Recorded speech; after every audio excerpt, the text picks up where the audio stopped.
There we go. Hey everybody, I hope you are having a great Thursday. I think we're going to start a bit earlier because I'm already here and I might as well just paint, right? Instead of just sitting here waiting for another 10 minutes.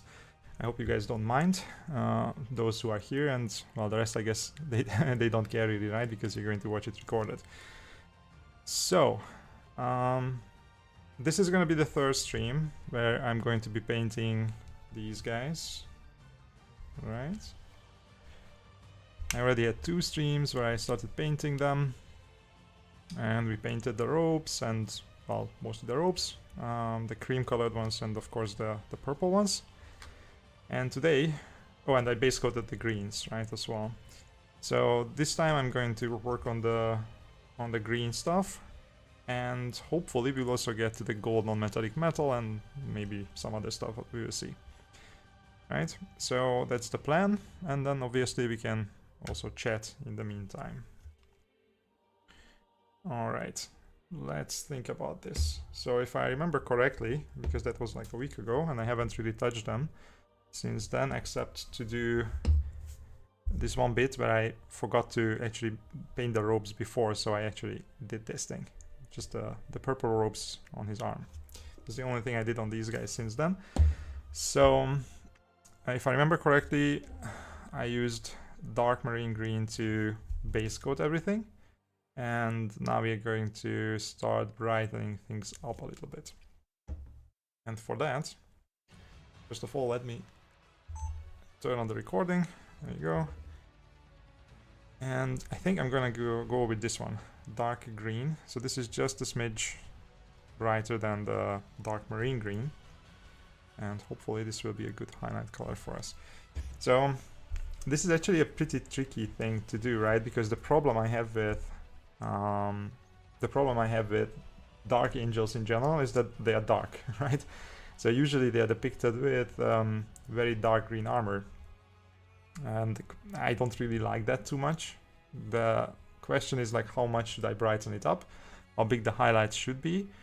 And honestly, I'm not sure yet. So we'll kind of try it out in a way, right? And then we will see where we end up. And if it's too bright, I can still tone it down, I guess. But usually what happens is that I tend to over highlight these really dark armors, right? Because I just like brighter ones. That's why, I mean, even on ultramarines, some people would consider what I usually paint as ultramarines to be a bit too bright, right, for ultramarines. But oh well. All right. So I will need my glasses, and for that I'm gonna you can watch me put them on, and then I'm going to switch to the different camera here. There you go. These are the glasses, and let's do painting. So I switched to this different wet palette because this is bigger. I was using it today actually to paint something completely different, and I just kind of turned it around, and we're going to use this side to paint these dudes. Right. So I think what I need is something like this, right? Like a size 1 is gonna be good. The area is not huge, honestly, the green parts, but for this first highlight I'm gonna use this one, and we will see where we end up. Is the purple finished? I'm trying to do purple ropes on Chaos Warriors and like how this looks more than mine, while finding it hard to make it look really rich and saturated. So for now it's done, but I'm not gonna say completely done, because once we have all the rest of the stuff, I might decide that it's too dark or too bright. Probably too dark, I'm not sure. And then we might do something with it, right? But for now, I think this is basically how it's gonna look mostly, right? I'm not going for, I forgot to say that. The idea was that I'm not gonna do this like super high standards, but it's gonna be better than tabletop, so it's gonna be like a really high tabletop standard or something like that, right? Because it's 3 models at the same time, so I usually, when I go for something high-end, I like to do just 1, and these are 3, and I do 3 because I want to use them as companions for the lion at some point, because I already painted the Terminators, right? And these are going to go pretty well with those once they are ready, hopefully. So for that kind of standard, I think this is good enough, and then we will see how it goes. I particularly like how these highlights turned out. I think they are pretty cool, actually. But you know, like the idea was that I wanted to do these pretty high contrasts so that they look really highlighted even from far on the other side of the table. Something like that. Okay, so I will put some darker green on the palette. I already had some dark marine green on there so that I can darken things down if I need to. This is just barely, like barely brighter than the other one. Let me show you.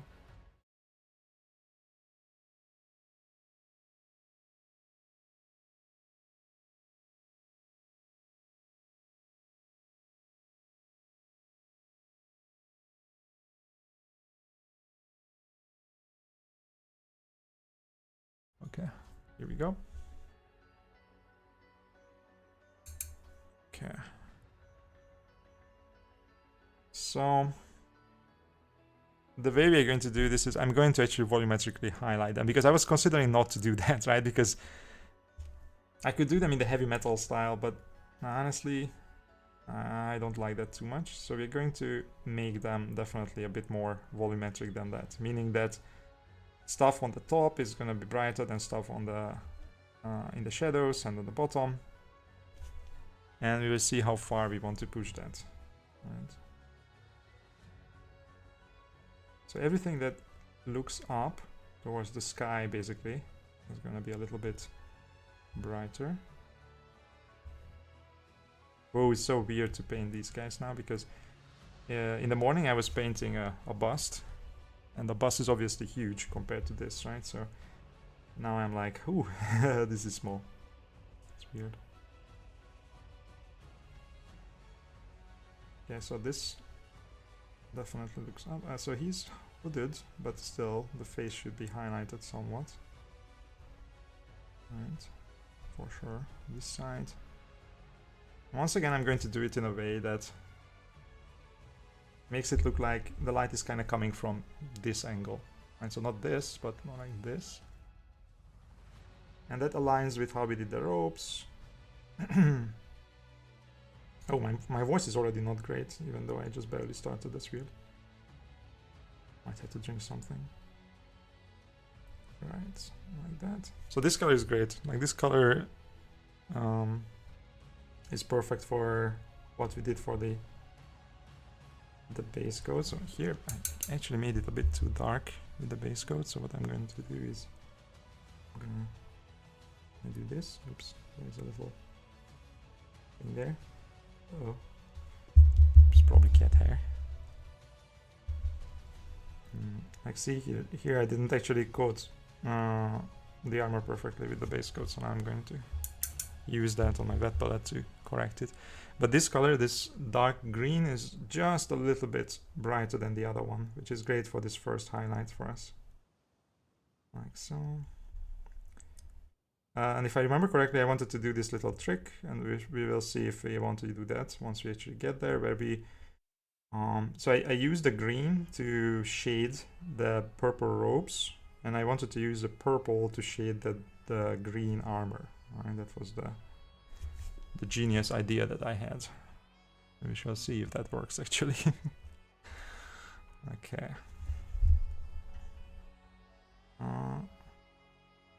If I remember correctly, the box art has these. Oops, I need to pay attention. The box art has this green, this filigree or whatever this is on the ropes. I've seen this painted gold, I think, by some people. I'm not sure which one is better, but for now I think we're going to go with green. To be fair, these guys, even though they're Dark Angels, they don't really have that much green going on, so maybe a little bit of extra green is actually a good thing, right? Like that.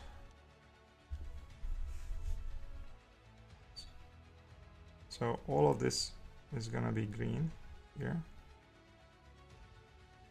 like that, but here at the bottom we're just gonna do it like this. Like so, and then I'm going to a little bit darker, a little bit of darker green there.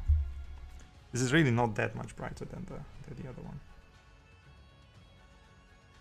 Like maybe, I'm not sure how much this comes off on the or comes like out on the camera, but I just like one shade higher, one tone higher. I'm not sure how to say that. One brightness level up, basically. Okay. What else is there? So the entire top is gonna be green like that.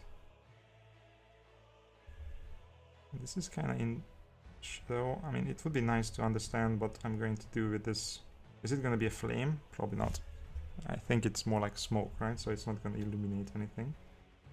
Because if it was flame, this thing here, then that would illuminate the armor. But I guess I'll think about that once we get there. I think it's going to be just smoke. It's more like a sensor than torch, right? Or something like that. That.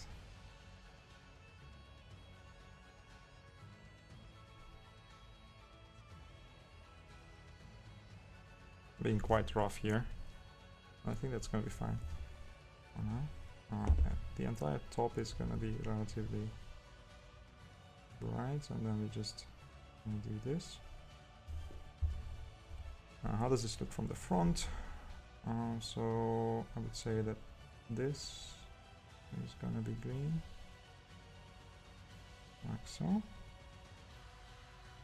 Once again, I'm just imagining that the light is kind of coming from above and a little bit from the right. Okay, so I can't really see there easily. I'm gonna do it like this. Okay. This would be so much easier if I was painting one. I'm not sure why I wanted to paint all of them. Yeah, I guess I want to have them as a squad next to the lion if I ever paint him, but on stream, for the first stream, I think I would have... I should have probably gone with just the one guy, because it would have been an easier demonstration, but at the same time maybe some people appreciate that the whole squad is being painted. Right, okay. It just takes way more time this way, obviously. So I can not show you as much in a single stream as I would want to, because if it was just the one guy, I could probably paint him in 1 or 2 streams, right? But 3, actually, it's not even like 3 times as much, it's probably more than that. Not sure. But it's a lot, actually, just to paint 3 models to a relatively high standard. That's why, like, because I don't play, it's so much easier to just paint one model and go all out on it. I really admire people who can paint hundreds of models, like that's crazy. I don't know how they do it, but I just got the notification that my Armageddon box is coming, so probably arriving early next week or something. And that has 61 models in it. And I actually promised my wife that I would be painting the whole thing. So, yeah, I better get used to it, I guess. Painting that much. Okay, I think that's good enough. Oh wait, there is this thing. I guess we are going to make this green. This thing. That means that thing as well. Like so.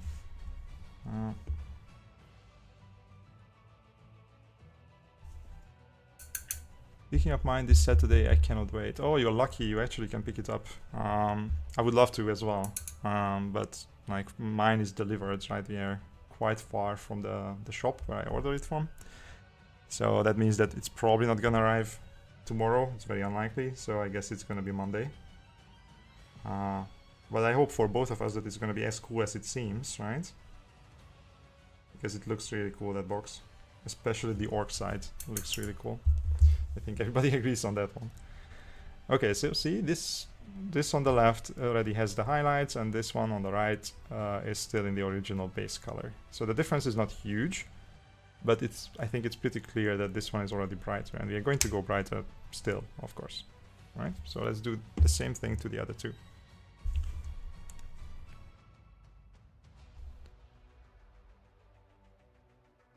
So Dom's Hobby Hangout is saying that you are going to get the box on Saturday. Are you planning to paint the whole thing? Are you as crazy as I am?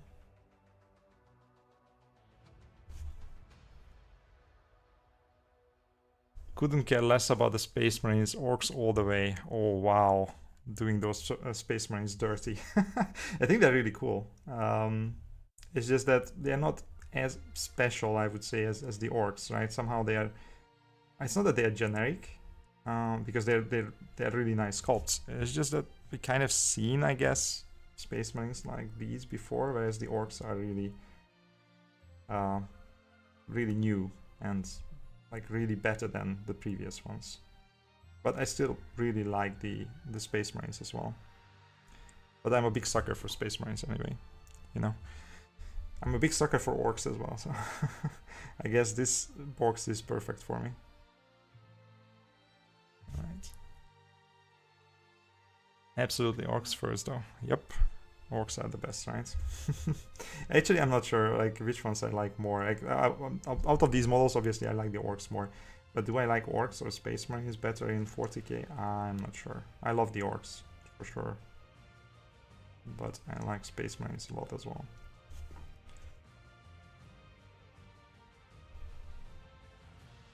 So,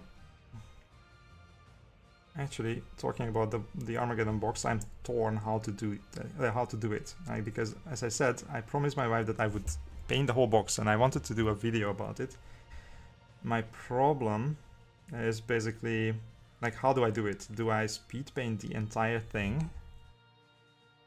Like, speed paint meaning that I would either use the method that I already showcased in some of my videos, or maybe contrast paint, or do something completely different, but like not a high standard, right? That's what I mean. Like fast and not a high standard. So do I do that? Let's do it like this. Or do I pick a couple of models that are going to be better highlighted than the rest, and I just speed paint the troops? Is that how I should do it? Like which version? How would you like to see this box painted? I mean, obviously, you guys don't have to actually paint 61 models like I do, so keep that in mind. But what do you think? Should I put more time into the heroes? Or some of the orc models? Like which ones? Actually, that's also a good question. Like, do you guys have any special models in there which you would think should be painted better, and then the rest just kind of stay the way they are? Or like, they can be like speed painted? Because that's my biggest issue. Bold promise, yeah. Yeah, that was a bold promise. But to be fair, like, I'm a bit annoyed by the fact that I have so many of these big boxes, and I cannot show a single one that I painted wholly, like that I painted the whole box.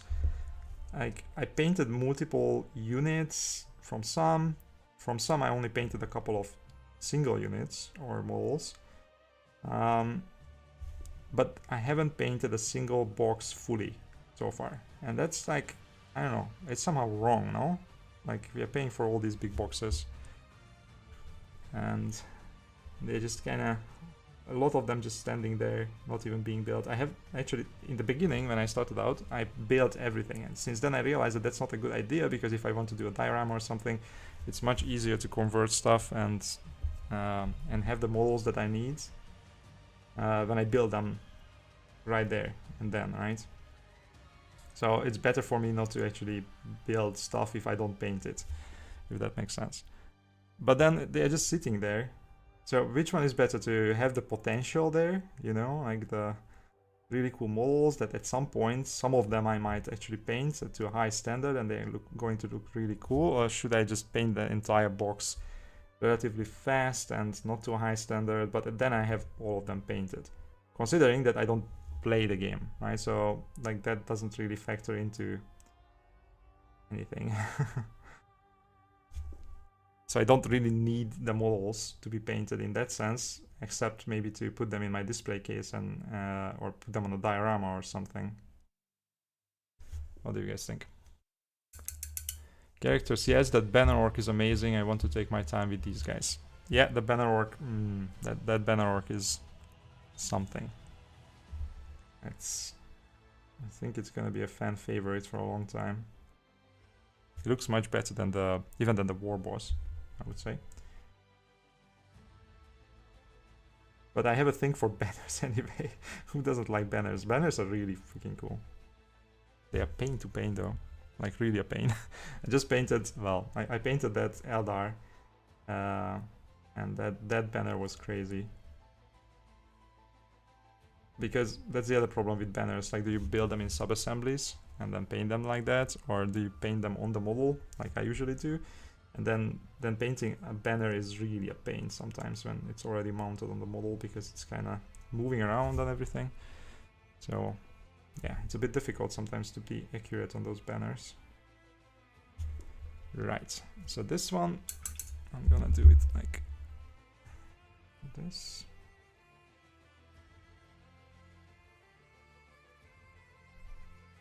Yeah. Okay, so this one and these two are painted, and this one is not. Just to give you an idea, the difference. Hate subassembly, yes, me too. Absolutely hate subassemblies, and I avoid them as much as I can. I think it's like, not sure about you, but for me, subassemblies are kind of killing the motivation to paint, right? Because it's such a barrier to me starting a model, because you need to micromanage all the little things. You have to find ways to mount them. Not to mention that you have to actually glue them together in the end as well, which is not always easy. So I only do them when I really, really need them. There are some situations where it's very much not advisable not to use them, but those are very rare. I like to have my models assembled fully, and then I will deal with the painting most of the time. But the banners are a little tricky. Right.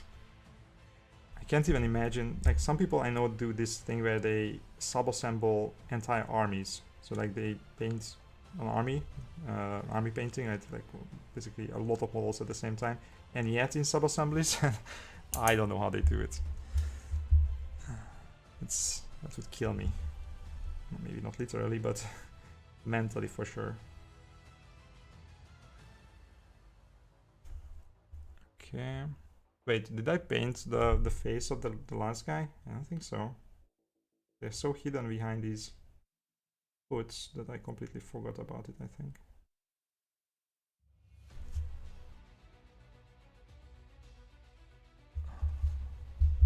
Yeah, I still got Cursed City sitting here, and I have still got characters and most of the heroes to do. Cursed City, well, that's one of the few exceptions, Jesus Christ. Exceptions is what I wanted to say. The few exceptions that I actually painted, and it's on the channel as well. It's one of the earliest videos on the channel. So that's when I do it. Like, when I do it for the channel, I tend to actually do it. Like, for example, the latest, the Dark Water box. I have it almost entirely painted. I only need to paint the villain, not even the villains, but the small fry, you know, the little Beastman and the Traitor Imperial Guard or whatever those guys are, stuff like that.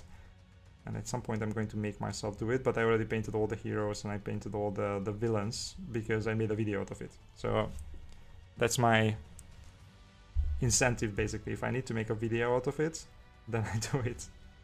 But without that, I just don't have the fortitude, basically, to sit down and paint 100 models. That's crazy difficult.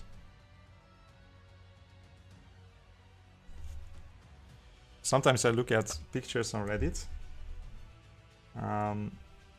when people post their armies.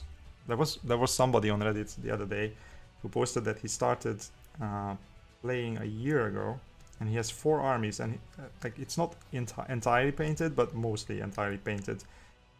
And it's not even just like 3 colors or something. He actually really tried, and it looks good. And I was like, holy, how did he do it? Like that's commitment right there, especially from a new player and painter who just got introduced into the hobby, and he just painted 4 armies. I have a lot of admiration for that kind of tenacity.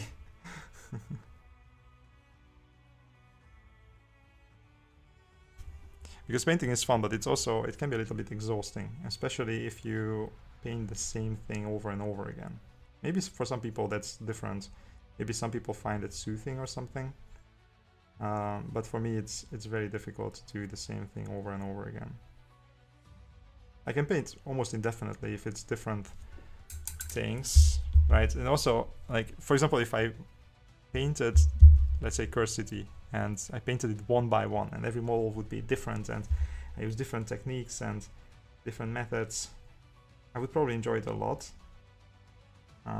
or at least a lot more than if I wanted to paint everything in the same sitting, kind of using the same techniques. That's way more difficult.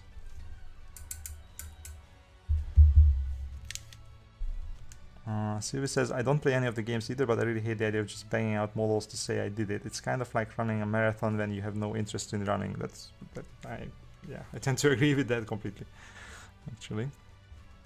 So once again, the only reason I want to actually bang out this whole box is because I think it would be cool, and that's one of the reasons like why I'm asking, like, should I actually go maybe further and not just like bang them out, but actually do it right? But then it will take me a lot of time, because I want to make a video out of it, right? I think it would be cool to have a video on the channel where I actually paint a whole box, which, like, even for Curse City and the rest, it was like 1 video per batch of models. So like heroes, villains, and then the small fry. This time I just wanted to have like, I painted the whole thing kind of video. Can I do it? I'm not sure. We shall see, I guess.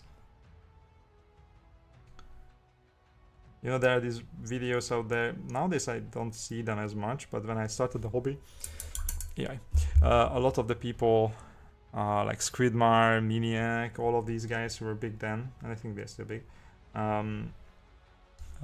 they did these videos, like 24-hour challenge and whatever, and I was, yeah, I don't want to do that. I don't think that's something I would enjoy, and it would be probably really painful as well.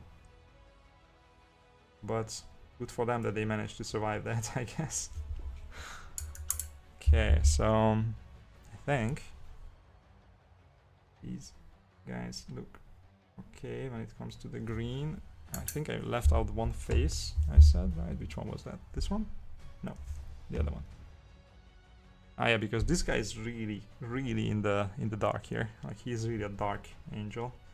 He's taking his name seriously. Okay. I guess. Oh, maybe I shouldn't have painted that, but whatever. I'll figure it out later. I think that's green enough for him, because otherwise it's gonna be over highlighted in the shadows. Maybe I will do just this edge here, like that. Okay. Cool. We can move 1 layer up. So for that, wait, let me just actually show the completed models. So here we go. This is how they look after this first layer of highlights. Okay, and I'm gonna turn off the recording and start a new one with the new color. And I guess I still do this with this brush. Maybe. No, let's go 1 step down. Like, I'm gonna make this finer. So we're going to make sure that this is clean before I put this aside. By the way, is the sound okay? Is everything okay? Can you guys see everything fine? Can you hear everything fine? Is the music too loud? Let me know. Guess he doesn't have any kids. Well, I don't have any kids either, but still. that would be still a difficult thing to do. I guess we are talking about the 24-hour challenge and everything.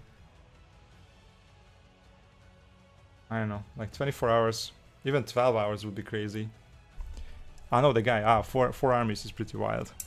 Yes, it is pretty wild. I mean, I'm basing this on what he said on Reddit, right? If I remember correctly, that was 4 armies, like maybe not entirely 4 armies, but close. Was it actually true, what he said? I'm not sure, but that's what he said. And it's actually pretty wild. Okay, so let's do another color, and now we are going to actually do Orc Green, which is very heretical for the Dark Angels, but I think this is gonna push us way closer to the end result, because this color is quite vibrant compared to the previous ones. We shall see if I need to... I'm not gonna mix it together with the previous one, because then we are going to be... Oh, this is very vibrant. Am I gonna mix it together? Yes. Never mind. Yeah, something like this. Because I thought that I could just paint this on as the next layer, but if I do, it's gonna be a big jump. Heresy. Nobody's gonna know. Just you guys, right? These poor companions are not gonna know that they were painted with orc colors.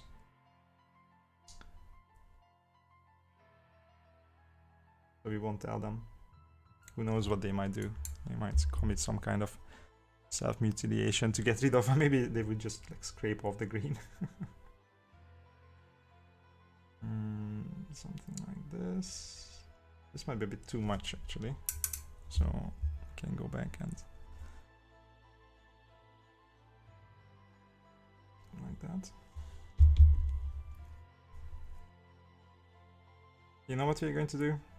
I think we are going to use both colors. So I'm gonna switch between the mixed color, the darker one, and the pure one, and I will just do one step, or like 2 steps in one step, so that we can move on a bit faster.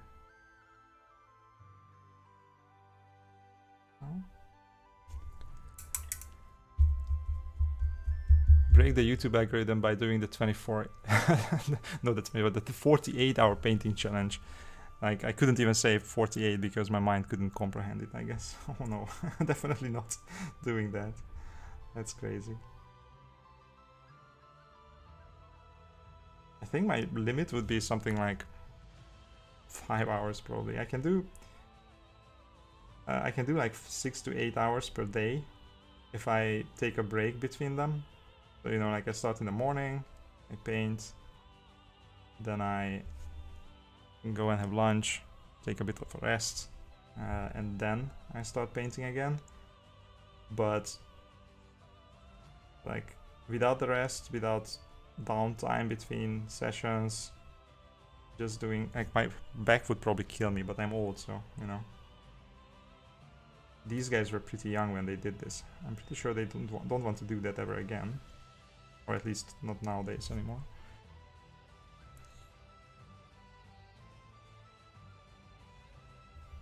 Would you survive 48 hours, Sylvie?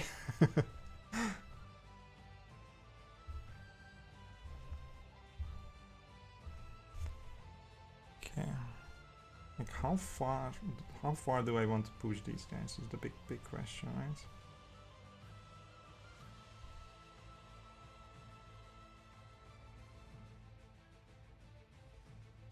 That's a big question.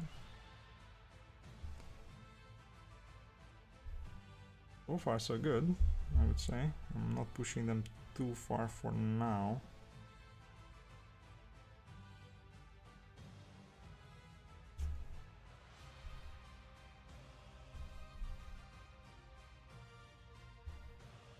But that can change really fast.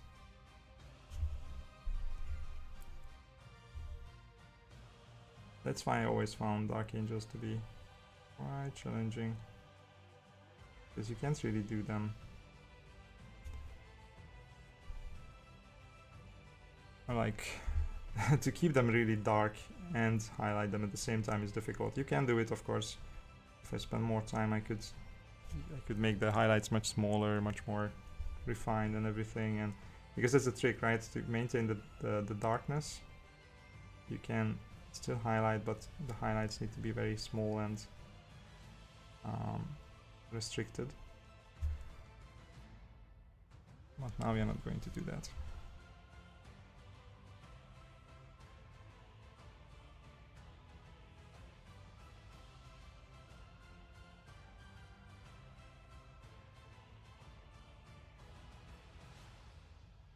Okay.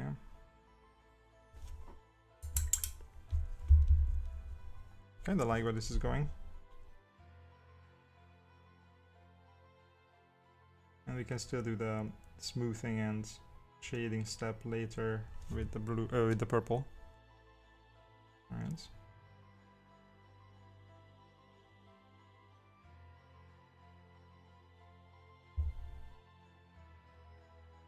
They can be a bit loose and don't have to care that much about smoothness.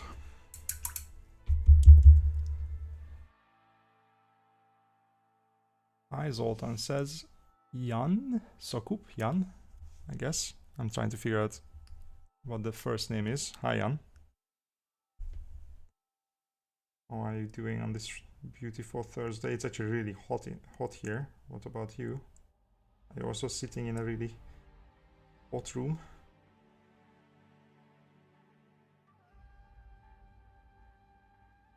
Okay. Jan. Okay, so I was right. Nice.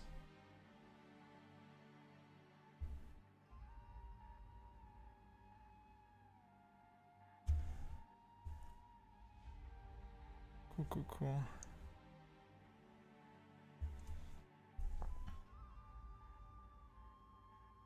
So I'm not gonna do a lot of smoothing here. Hopefully we can do that later with the next step. I'm trying to go as fast as I can. Same in the Czech Republic, it's like 29 degrees today. Yeah, I'm a little bit more to the south in Hungary, and it's 32 degrees supposedly, and I can feel it even though now I have the air conditioning on.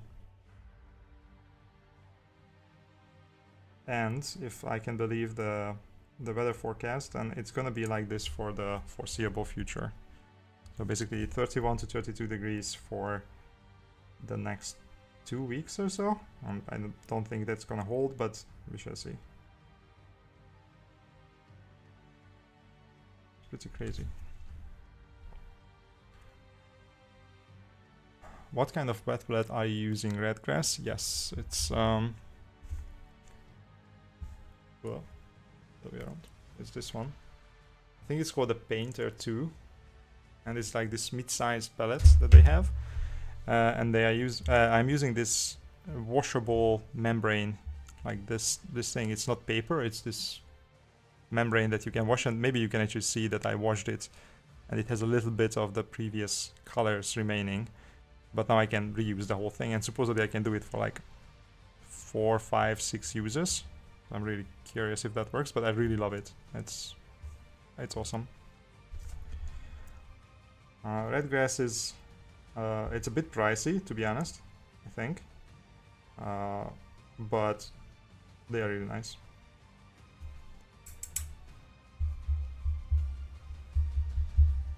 No doubt that I would. No, I doubt I would make 4 hours before getting distracted. Never mind tired. I don't think I would be distracted, but I would definitely get tired and sore and everything. My posture is probably not the best when I paint. So after 12 hours or something, I would probably not be very comfortable.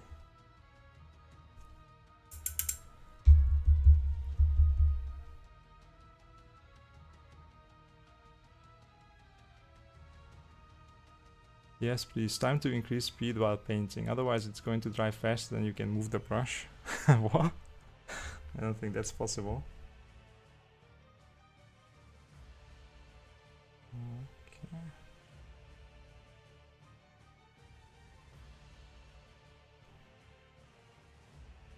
There we go. So this is a bit rough.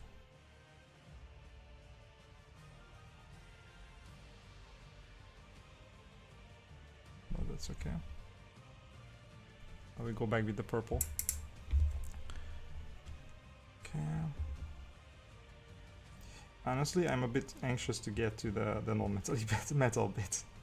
I really want to paint the gold on these guys because I think they will look much better with the yellowish tones on them. It will really improve how they look. Plus, I really like painting non-metallic metal, even if it's relatively simple like here, but or like it's gonna be like relatively simple. So that's one of the reasons I want to go relatively fast, because I want to get to that point, ideally.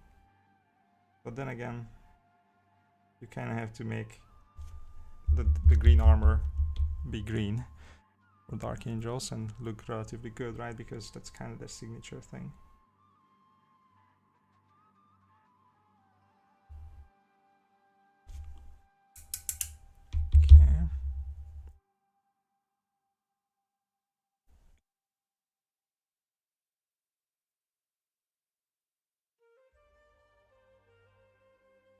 Okay. I'd say that this is more or less good enough for what we want.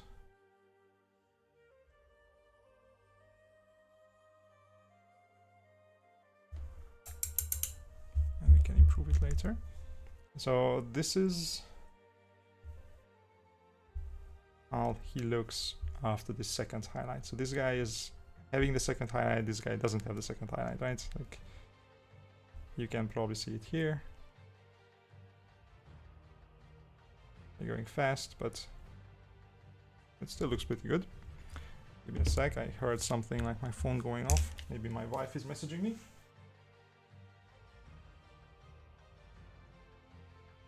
And no, it's the Armageddon box. They actually confirmed that it's shipping now, which is good. I'm both dreading and actually enjoying the idea at the same time.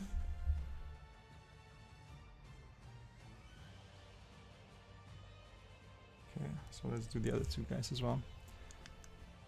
Have you painted something from Station Forge as a proxy in the past, kinda like some models? Yes, I just recently actually painted the orcs from them. It's 2 or 3 videos back, so if you search the channel you will definitely find them. I 3D printed them, and then I painted them in the Goth color scheme, basically for Armageddon. That was the idea, that I would be using that color scheme for my orcs. And I think they're really good. Like, they're not as cool as the ones in the Armageddon box, but for 3D printed orcs, they are really cool.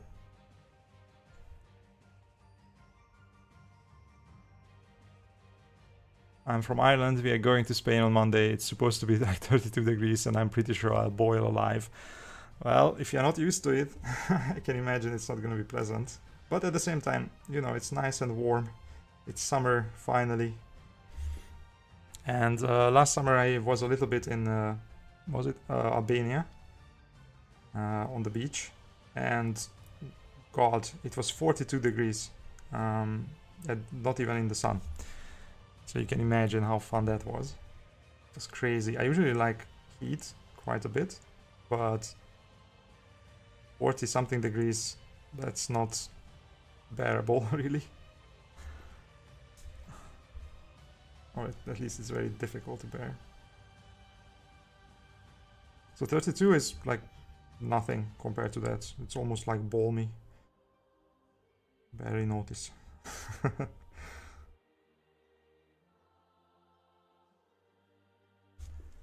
Alright.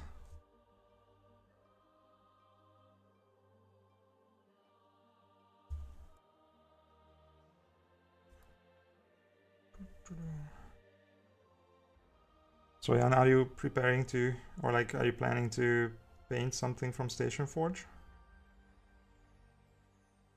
If you haven't bought anything yet, I think one of the things that I discovered is that they have a starter pack. I'm not sure if you know.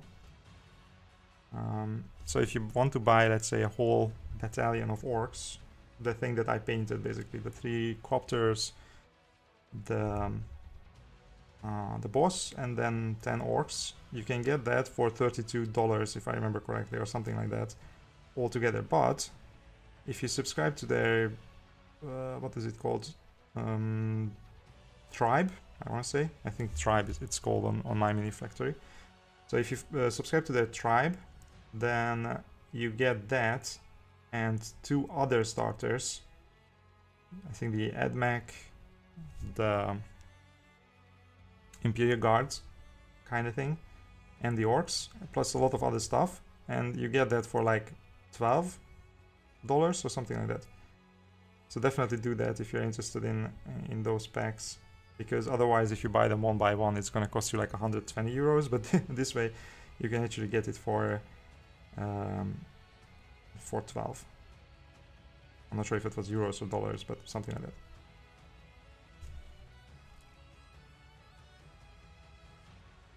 Both the tribes up, there you go. Yeah, that's a good idea. Cool.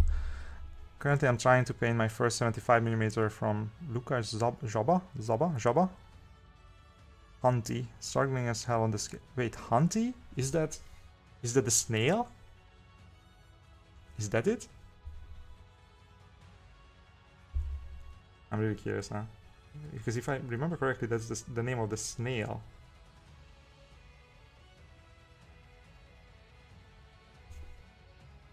Hunty, this little snail with the spear, right?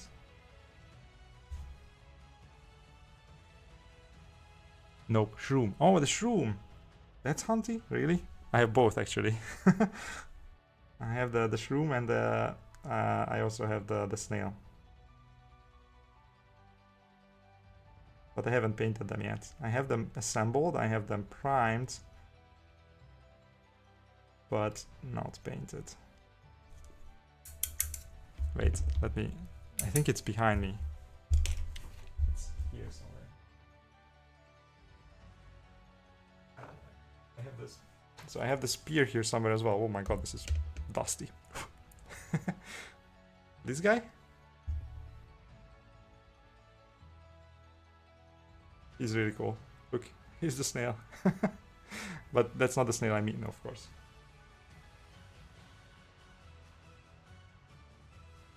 Actually, let me...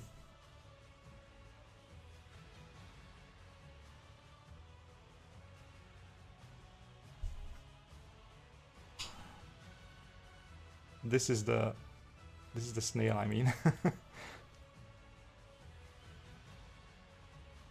This is the other guy.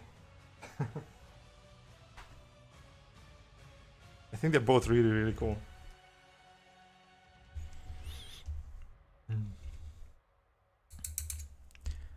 I hope you are going to have fun painting them. I hope at some point I'm also going to find the time to paint them. Where did you get them? Did you order them online?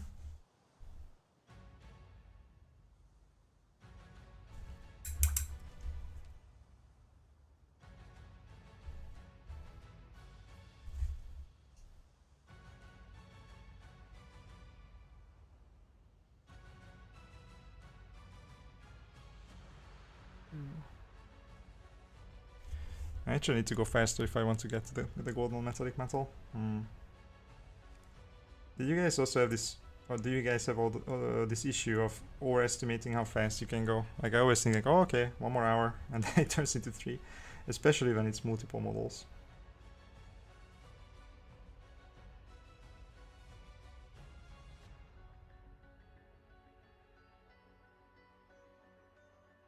No, directly from Lukács back in November, Crystal show in Prague.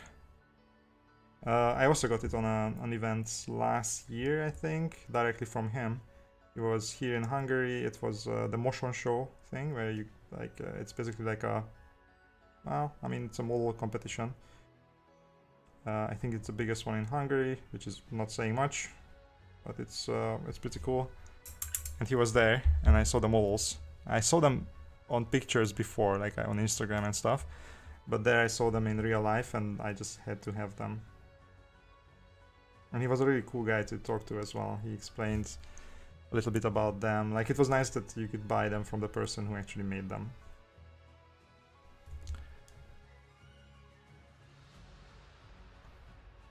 Contrast. People keep telling me about that. this contrast show. I should look that up.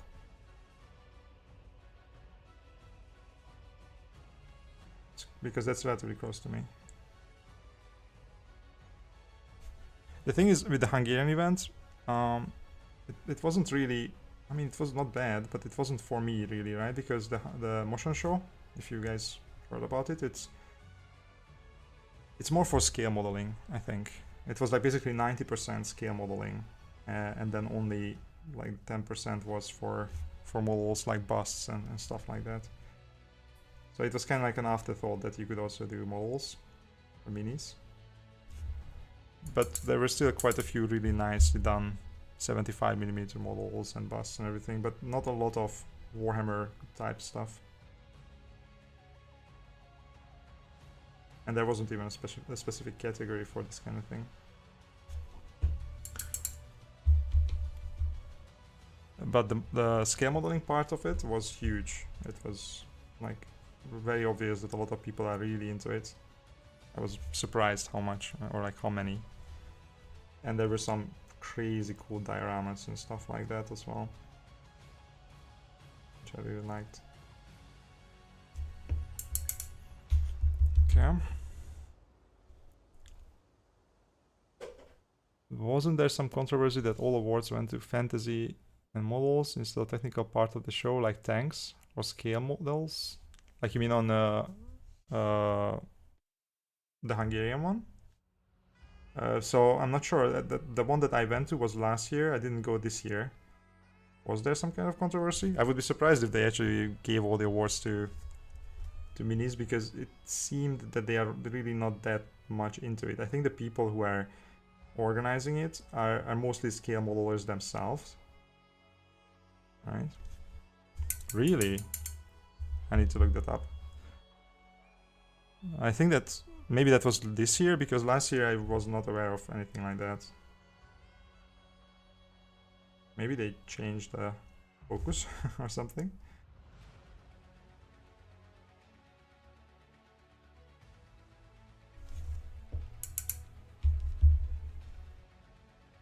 I'll look it up if I can see some kind of, or I can find some kind of content around this year's motion show. Usually there are people who like do videos about it.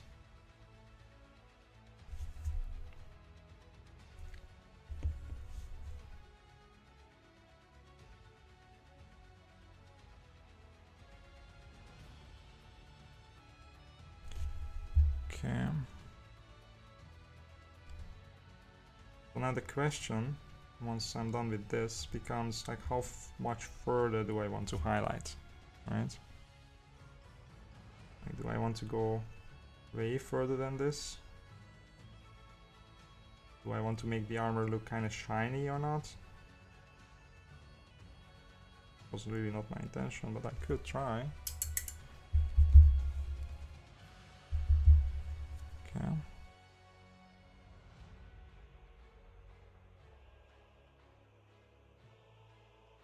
Like that. They look much better than before, that's for sure. So I guess we are getting there.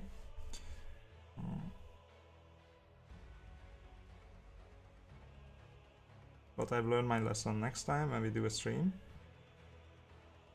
I think, or like when I do a new project for the next set of streams, because this is still going to take me at least one more stream to do, or maybe two.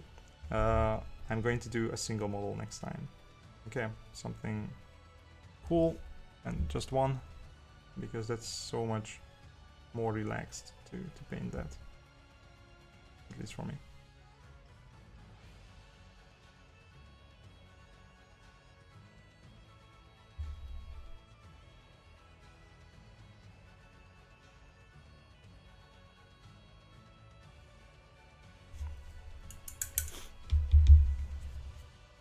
Alright.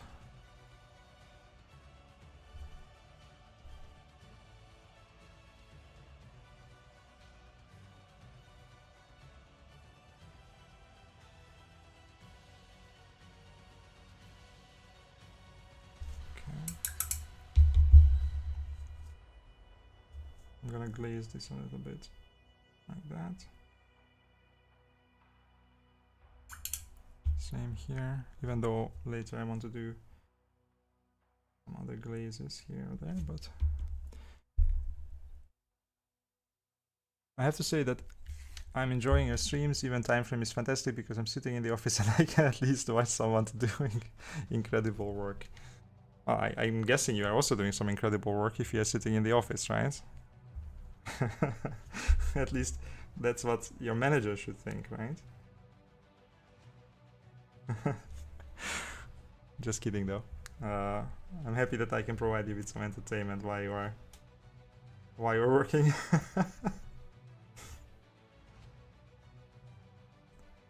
It's nice. Can I ask what you're doing? Or, I mean, I don't want to pry into your private life, of course, so if you're not comfortable sharing, then don't, of course, but what is it that you do in the office?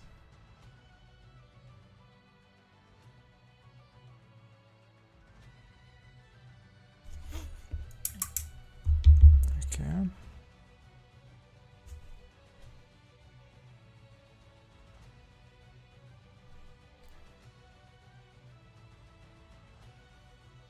Oh, perfect timing. I'm actually painting my Plague Marine kill team following your tutorial. Great tutorial, by the way. Oh, that's awesome. That's great to hear.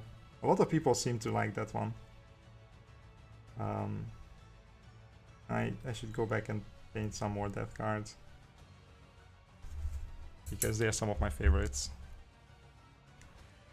Operational Manager of Logistics Center. Ah, okay. That's cool. Does it allow you to, like, is it like bursts of activity, or is it something where you can kind of schedule your own stuff? So it's like you do a lot and then you have some free time after. I actually have no clue how logistics works in that regard, at least.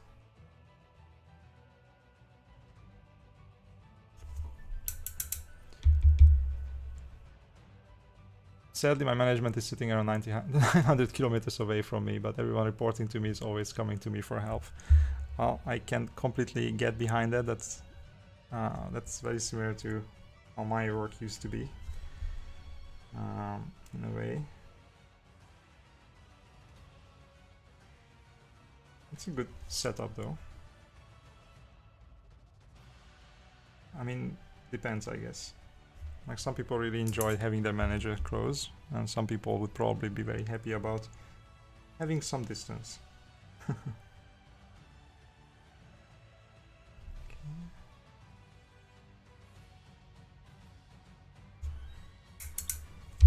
Right. Holy crap, this guy really doesn't want to show his face. Maybe I can just do this. Maybe just a little bit here, here, and here, like that. Okay. Cool. It's hard to find tutorials that show somewhat speed painting, but at a higher level than just contrast speed painting or like slap chop. Yeah, I know. I guess there is also, like, a lot of people just want to see the easiest way to do it, right? That's the thing. Because there's basically the two extremes, right? Where you do either everything like crazy, like every model gets the maximum amount of attention, or you do something like slap chop, and there's nothing much in between, because that's what people are interested in.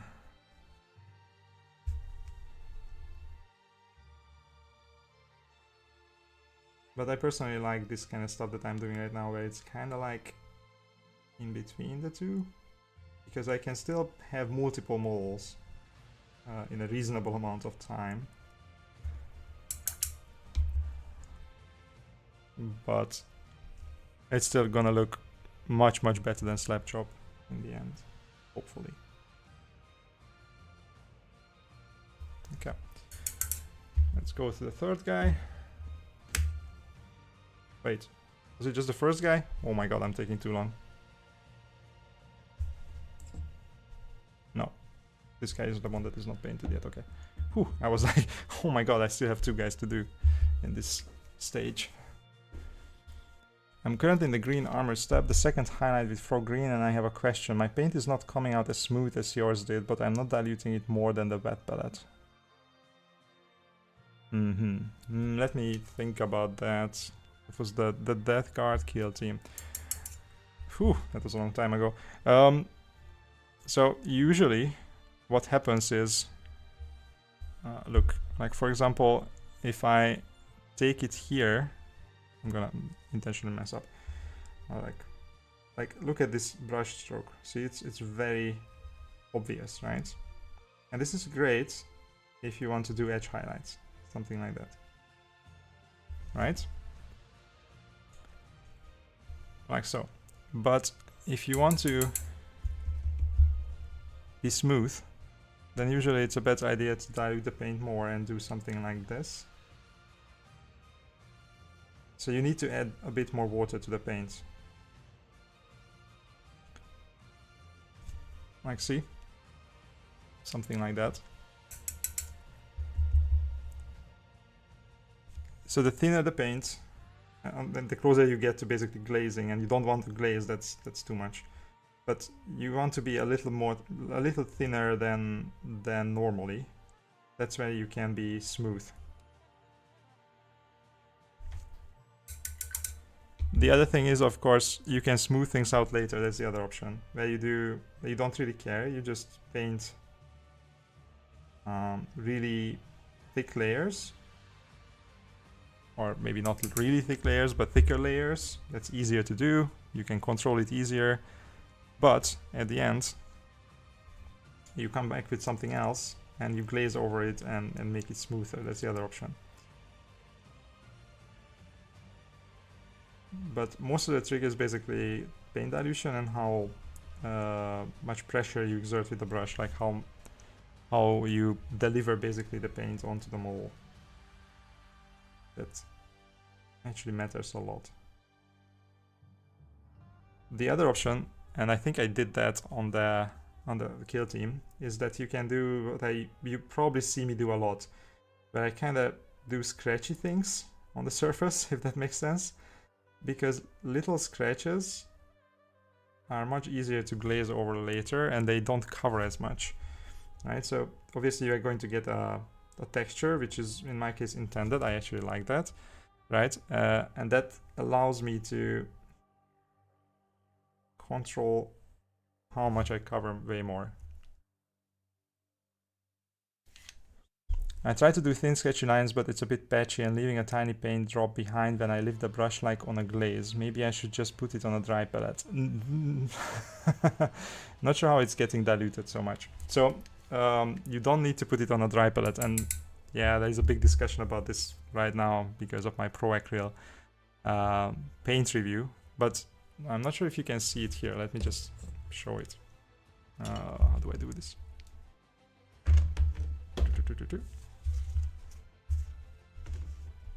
I guess you guys can see. I'm actually showing it like here because there are two sides. There you go. I'm gonna do that.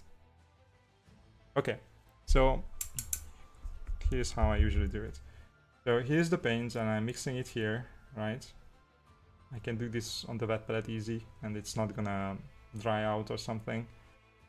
And then depending on how much water I want to leave, I can just use it like that, right? Or I can take the paper towel and remove some of the paint. It's mostly just gonna remove the wet part of the paint, in a sense. See, and now I can really control exactly where the paint is going, right? And now I can actually make really tiny little scratchy things here, right? But if I add a little bit of water to it so that you can see it better. See, now it's flowing. It's way too flowy. And I can just, like here it's actually a bit wet, but I can see, you can see that it's flowing onto the paper towel. Now if I actually put it on the side where it's dry, like that, and now I can, see?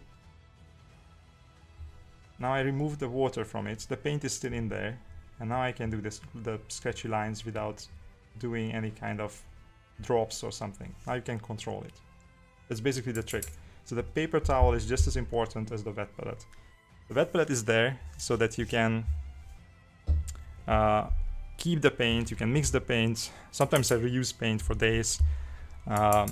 For most paints, like for example Ionic, it's actually, I think, the perfect consistency on the wet palette. I just like it, right?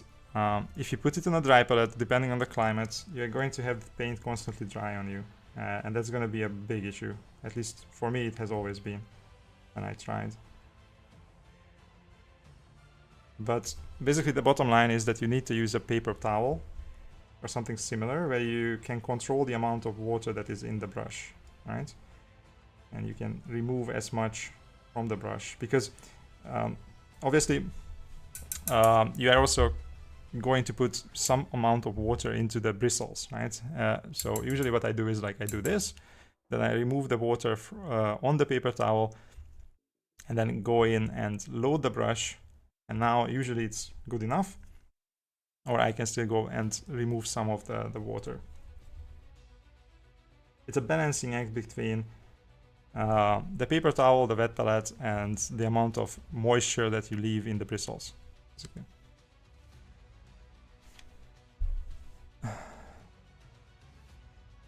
Jan says, it sounds that you are not unloading your brush into paper towel enough. Exactly. Either that or my wet palette has too much water. Or it's my climate. I feel like even my AK paints on the wet palette break apart easily after a bit.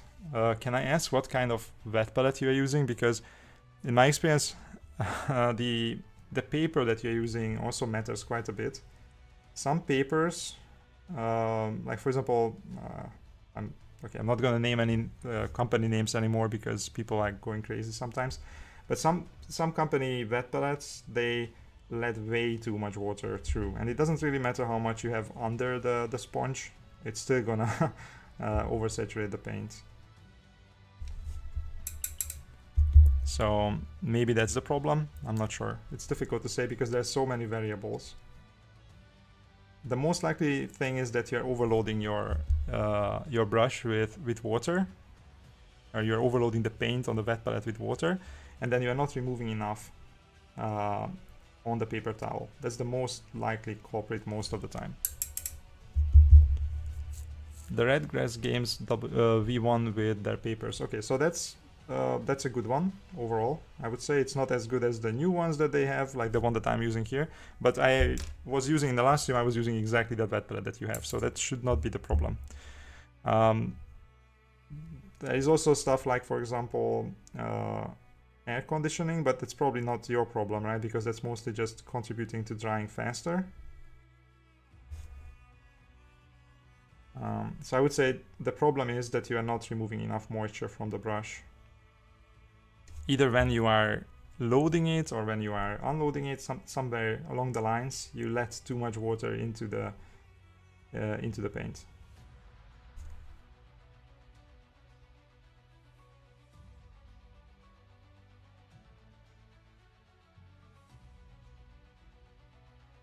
This is actually quite tricky. It's difficult to teach because, as I said, there are a lot of variables. But if you try, I can't even imagine actually, like if you paint only with a dry palette, somebody does that, I guess, and without a paper towel, then you are not managing the amount of water that you are getting into the paint. So you are trying to add water to a paint that is already drying on you, right? And you don't have any means to remove the water if you add it too much, and you will definitely at some point add too much accidentally, if nothing else. And after that, the paint is just going to have too much water in it in the middle. It's going to dry on you on the sides, on the brim, basically around the blotch of paint that you have. That's no, it's just not a good way of doing it. So paper towel. And try to experiment in your case with how much water, like try to remove all the water from their brush, basically, from the bristles. So basically, whenever you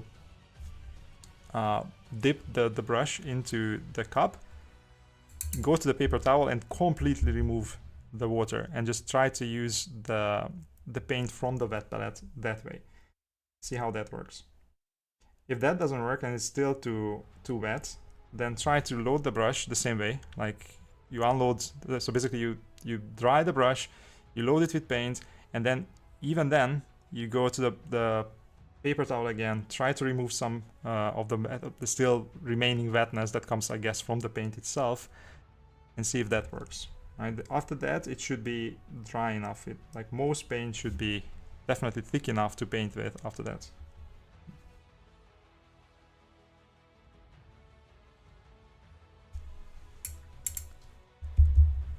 It's quite a technique, wet palette. I don't think so, really. I know that some people think it is, but I don't think it is. I think it's the easiest way to paint. But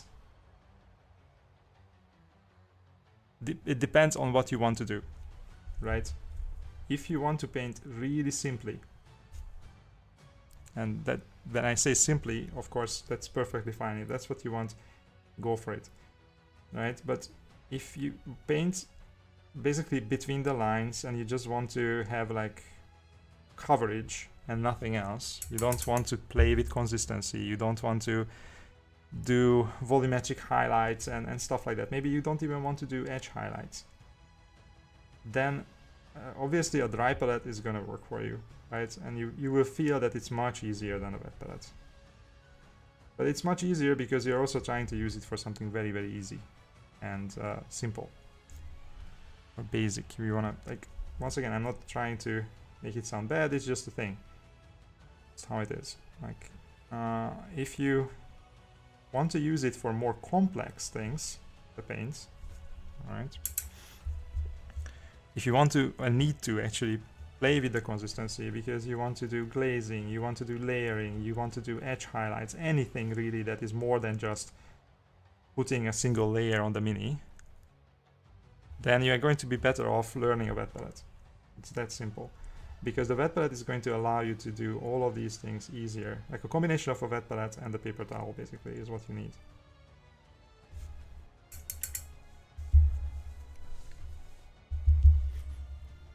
Okay, but other than that, I would say I have struggled with layering a long time and your tutorial is really helping me break through that wall. That's awesome to hear.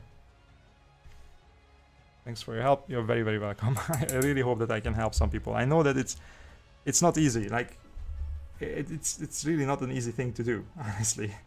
So if you can do it, you can do really nice and smooth blends on your minis, especially on small minis like this. Well, then you are doing good, right? Like that's already a difficult thing to do, I think. Sure, some people can make it look easy, but it's not easy, I think. If nothing else, then just the scale of things. Like, we are dealing with really, really small things here. There's a reason why I'm wearing the magnifying glasses, not goggles, but magnifying glasses, right? Because I need to actually see these tiny figures. It's so much easier to paint bigger stuff, by the way, at least for me. Like, and it's not because eyesight or something like that, at least not yet. It's just that that you have so much more space to work with. So everything is more difficult in a small mini, I think. Some people might disagree with that, I guess. There are some aspects, of course, of large-scale models that are more difficult. But overall, you have so much more space, which is cool. That's why I like to paint stuff like, you will see this Friday, I will release a video where I paint. I'm talking about how to paint larger models, but not large scale models, but like centerpiece models from Warhammer. And I'm painting Usharan from the Flesh Eater Courts with the method that I usually use when I want to paint something big. And I think those models are so good because they are the same scale as Space Marines, but they're still big. So they work kind of like, so if you can paint Usharan, you can also paint a 75mm figure mostly, right? Because it kind of works like that. It's so scaled up in a sense compared to normal minis that it's not really a mini anymore. It's more like a large scale model.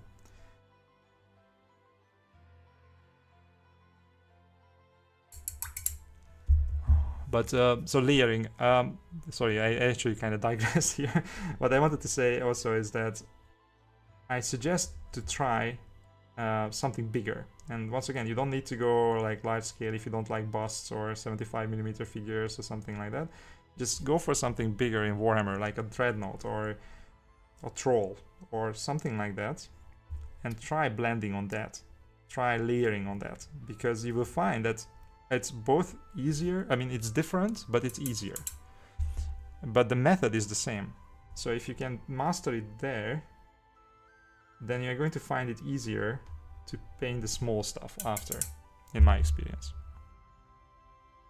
I think that's kind of like a cheat code kind of thing, to try painting bigger things first, and then using the same technique on the smaller ones. It doesn't really work the other way around as much, I think, but this way it's really cool.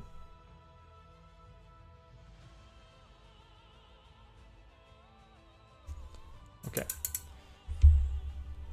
Do you use the same method for vehicles? Not really. Depends on the vehicle, I guess, because a Dreadnought would be different from a tank. But I think, I'm not sure how far back, but a few videos back, like 6 or 7, 8, I don't know, there's a lot of videos now. I painted 2 vehicles, I think a tank, 2 tanks actually, like a primaries. Oh my goodness, what is the name of the thing? You know, the big primaries tank? Repulsor, it's a repulsor, yeah. So the primaries repulsor, and I also painted an Eldar tank as well. And you can see the method there. Usually I use an airbrush for that, and then I highlight with the brush. You know what? I think this is good enough for now. So this is basically how far we push these guys. I think that this guy needs a little bit more highlights. Ugh, the magnets. The magnets, how do they work? There you go. Thanks for the help. Do you use the same as well? I want to try painting a fetid blow drone in the same scheme as your Plague Marines. Basically, that's a good idea. That's a really cool model to paint, because you will learn a lot from it. Because the blow drone has both organic and inorganic parts. It has a lot of surfaces, like big surfaces. I think that's a really cool thing to paint, and you can learn a lot from it. Because it kind of works like Usharan in the sense that it's same scale as Space Marines, but much bigger. And it allows you to do stuff that usually you wouldn't be able to do on small models. So I think that's cool. Also, it's such a cool model. Like, Death Guard models are just the best. I don't know why. They're disgusting, but at the same time they're so cool.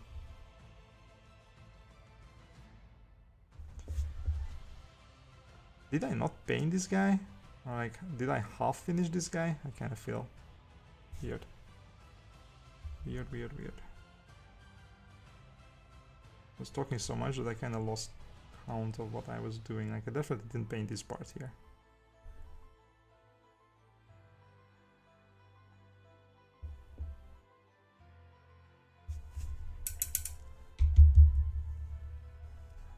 Okay.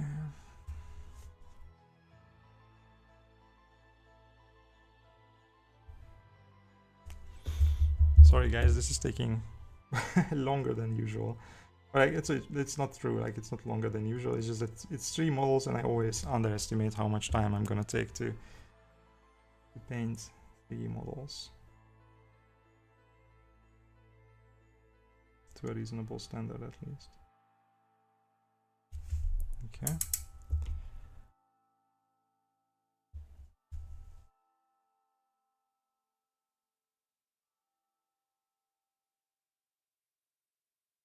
I think I just half painted this guy. Like, some parts of him are painted with this new layer, but some parts are just not. What did I do here? I'm tripping.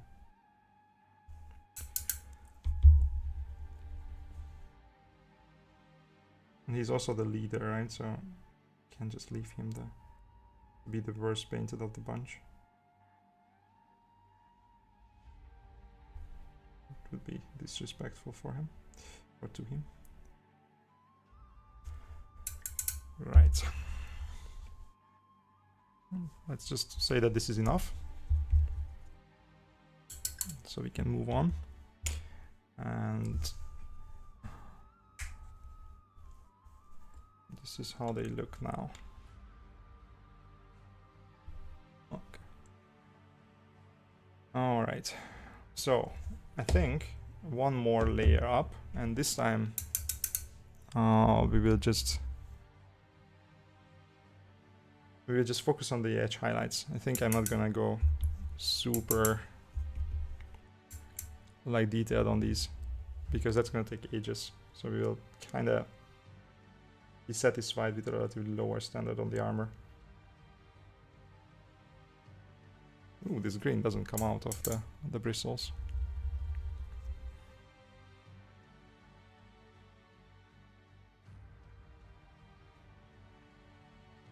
Okay.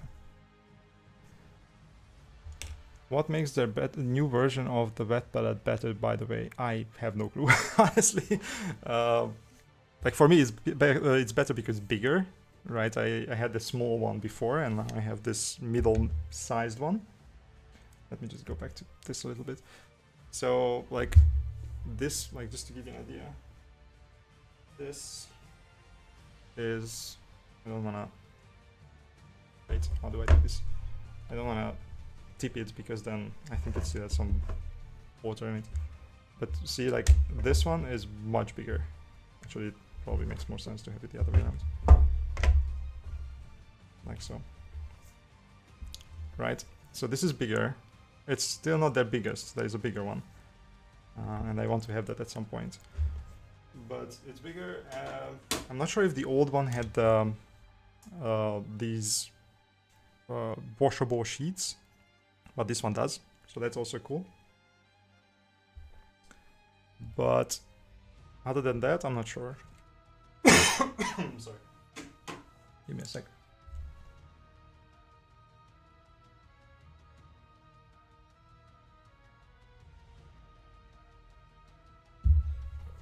Okay. So, how do we actually move forward? I think what I'm going to do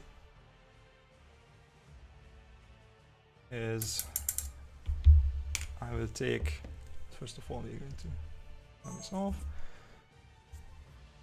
I'm going to take some slime yellow and put it into the orc green, and then we will just edge highlight some edges to make them look more dramatic.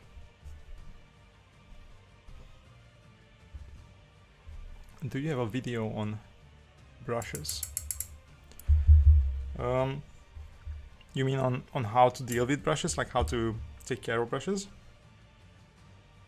Because yes, there is an old video, which is still absolutely valid, it's just not as cool as the latest videos I've been doing, I think. Not as well produced. I think I learned a thing or two since then.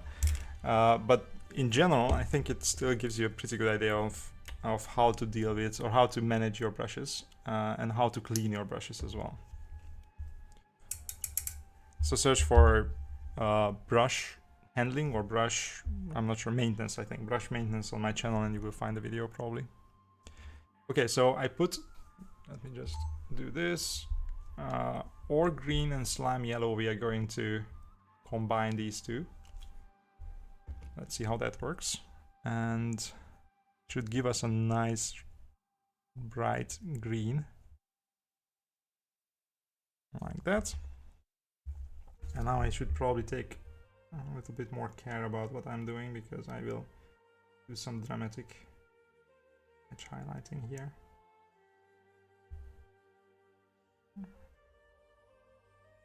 Instead of doing like proper highlights, I think mostly we are just going to rely on some edge highlights with this.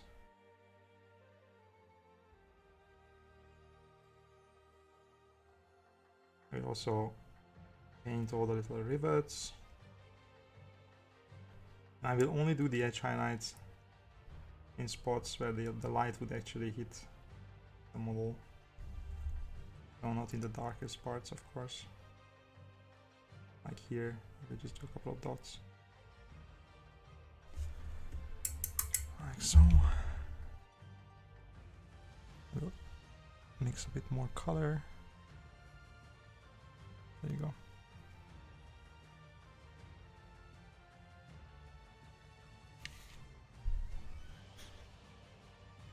Aeons of Battle have a fool how to use a wet palette. I generally don't. I'm messy and just generally run an add to thin paints in pot and cheap sustainable brushes if you need smaller special requests. I have a video about wet palettes in general on the channel as well. I think it's also a relatively older video, but it's still, once again, I think very much the same as I would say right now. So the problem with that approach is that you are going to lose a lot of control. Like, you're just not going to have a lot of control of the paint. Because you can add water, but you can't remove the water if you don't use a paper towel, right? You're also going to have a lot of drying. Obviously, whatever works for you, you should do that, but I think you're missing out if you're not using a wet palette in general.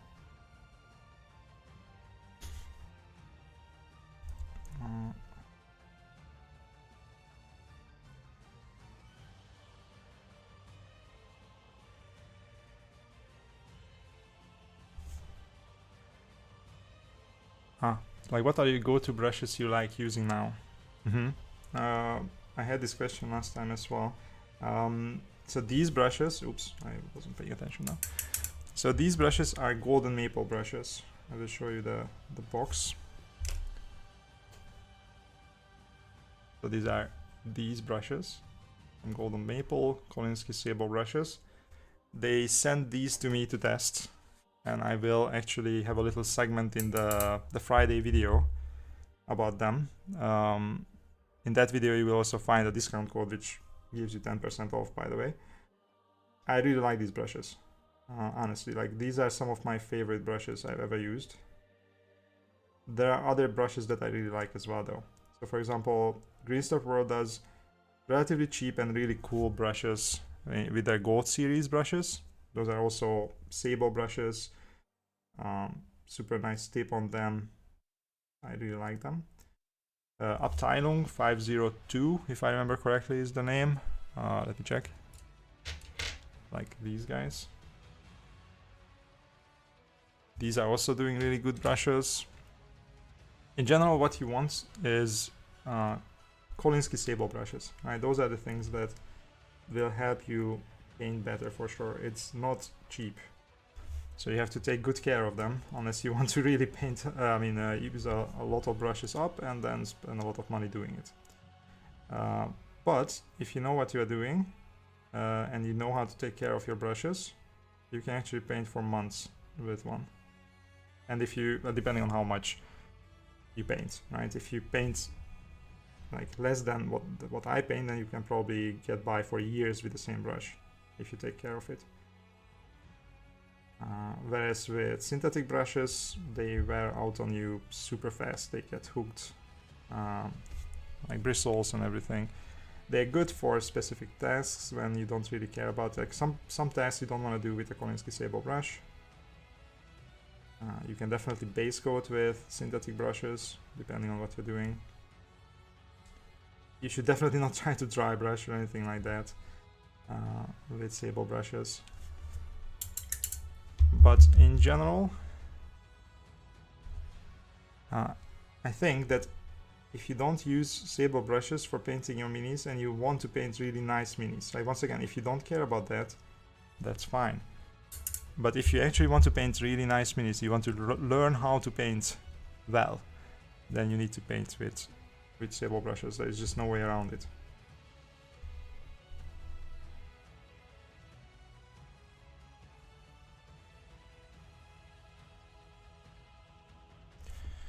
I'm kind of exaggerating these highlights now, but they will look good from afar. Yeah, I have a Referral Kolinsky size 2. I really like it, but when I try some other ones too, especially smaller than that. Yeah, size 2, I mean, that's a problem with brushes that, or brush companies, that they don't have, they don't mean the same size when they use the same size. Like a size 2 Kolinsky, or sorry, a size 2 Referral might be, I don't know, the equivalent of a size 1 something else, which is really annoying. But you probably need something like a size 1, a size 0, and then for some specific tasks it's good to have a size 0, but only for, like, this is basically, I usually cycle through brushes as I paint something, like going from bigger to smaller as I start to go into the smaller details. So I definitely do not start with small brushes. I usually start with a 2 or size 2 or size 1, and then I go, if I started with a size 2, then I go to size 1, 0, and then for the eyes and maybe small textures or something like that, I will go with a size 0. But what really matters is the tip.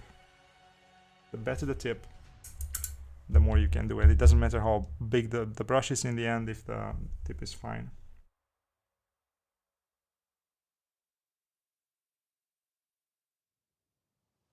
Because you can see, like, I'm actually painting with the very side of the tip here, right?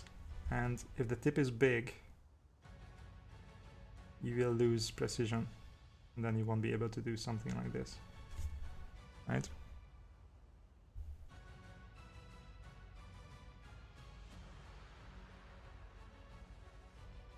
Oops, messed it up. I hate this corner. This corner that actually goes inside and down at the same time. I always mess it up. Do you guys also have these, like, specific things that a lot of models have that you hate? Like, for example, I hate painting these, whatever these are, the exhaust armor, like the armor that is on top of the exhaust of the Space Marine backpacks. So annoying. There is so many of them. It's crazy. Because all the Space Marines have these, almost the same exact thing, right?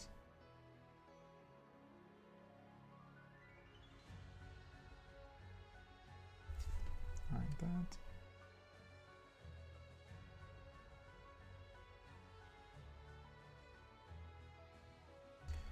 Okay, I'm not gonna paint every single edge here. We just want to make him look relatively good, right? Okay, so there you go. This already looks much more detailed, just because of the edge highlights, than this guy, right? See the difference? And the only thing I did is I edge highlighted, nothing else. That's why edge highlights are so strong. They are such a good technique, or like, at least it's a very useful technique, right? And edge highlights are actually not that difficult to do on larger models, but a Space Marine is still quite small. So doing edge highlights in a small Space Marine can be tricky. And if you don't have the right tool for it, then it's very difficult. Like, can you do this with a synthetic brush? Maybe in the very beginning when it's perfect, right? It's in a perfect shape. But after that, getting the tip to be this consistent is going to be very difficult. I'm going to...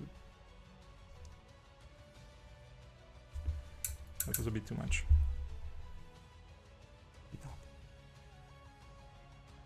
No worries, we're going to make it look like I didn't mess it up.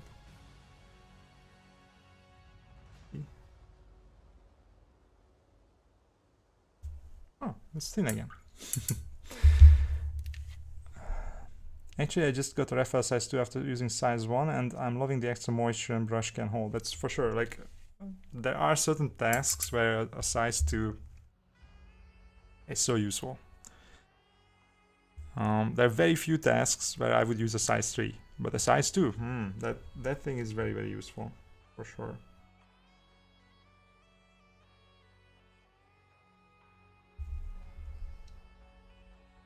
And in general, I think it's a good thing to use bigger brushes.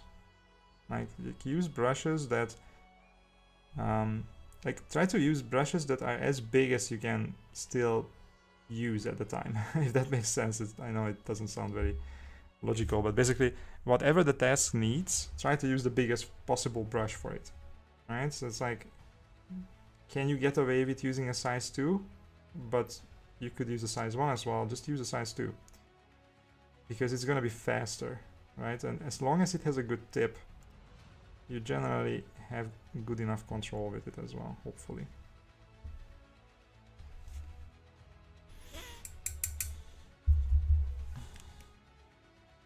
Actually, now that I look at it better, I'm using a size 1, but I don't think I want to get a 0 as well for some of the... I think I want to get... Oh, sorry. I want to get a 0 as well for some of the smaller details. Yes, I think I would actually advise you to get a size 0 as well, because there are certain things where it's useful. It's very limited. You should not... Like, you can actually mess up a lot by using too small brushes. Like, I think a lot of people are using small brushes, and that's to their detriment. But they are definitely useful in some cases. Like, for example, eyes, right? It's like, although once again, that's not necessarily true, because you can definitely paint eyes in a way better with bigger brushes as well, if you really know what you're doing. Because the good thing about a big brush is that it won't dry out. It won't have tip dry as easily. And that's one of the problems that you are going to definitely have with a small brush, right? You actually load the brush with, let's say, white, and then by the time you get to doing the dot in the eye, it's already dry and it doesn't actually do anything. You just kind of dry brush basically with it at that point. And that's annoying. This is going to be tricky. Oops. That was... See, I was lazy basically. Should have done this. So now I need to, once again, make it look like I didn't mess up.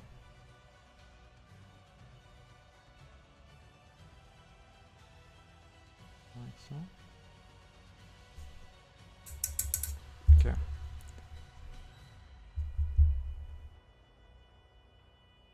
Love all the tips in the stream. I'm taking notes. Thank you. Nice. I'm really happy to hear that it's useful. I think it's just that there are so many things that you need to do.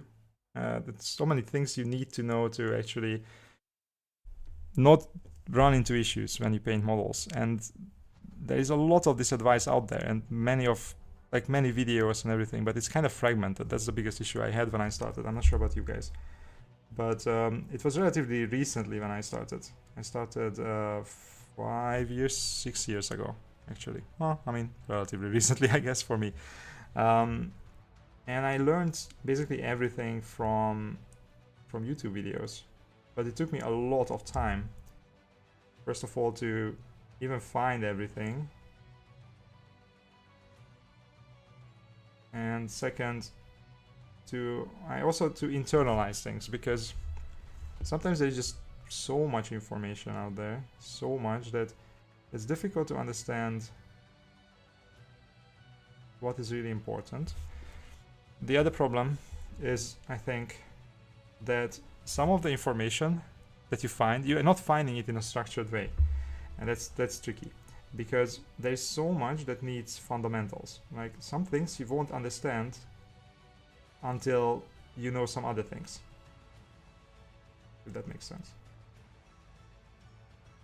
Like, it's really difficult to understand glazing if you don't know the basics of layering and base coating and stuff like that, right? Just to give you an idea. Something like that. There's a lot of stuff that is really difficult to understand if you are not already at a certain level. That's a problem. And it's really difficult to understand where certain people, where a person is, right? Because you might be very advanced in some ways, not so advanced in others. Like maybe, I don't know, you already know how to do OSL and stuff like that, but you still don't know perfectly how to place your highlights. It's unlikely, but you know what I mean. Something like that. And that makes it very, very tricky to learn in a way. That's why, of course, it's easier to learn from a teacher, basically. Because then that person can probably assess like where you are at and can give you advice that is specific to you. So I guess videos have their limitations as well. But if you keep at it long enough, you absorb enough information. I did it again. See, like, oh, I hate that edge. Crap. Every single time I do this. That's terrible. I should really pay attention when I do that edge. Every single time. Crazy. Oh, and this guy actually has like little thingies on the exhaust armor. You know, this thing. Which is not usual. Oh, that's interesting.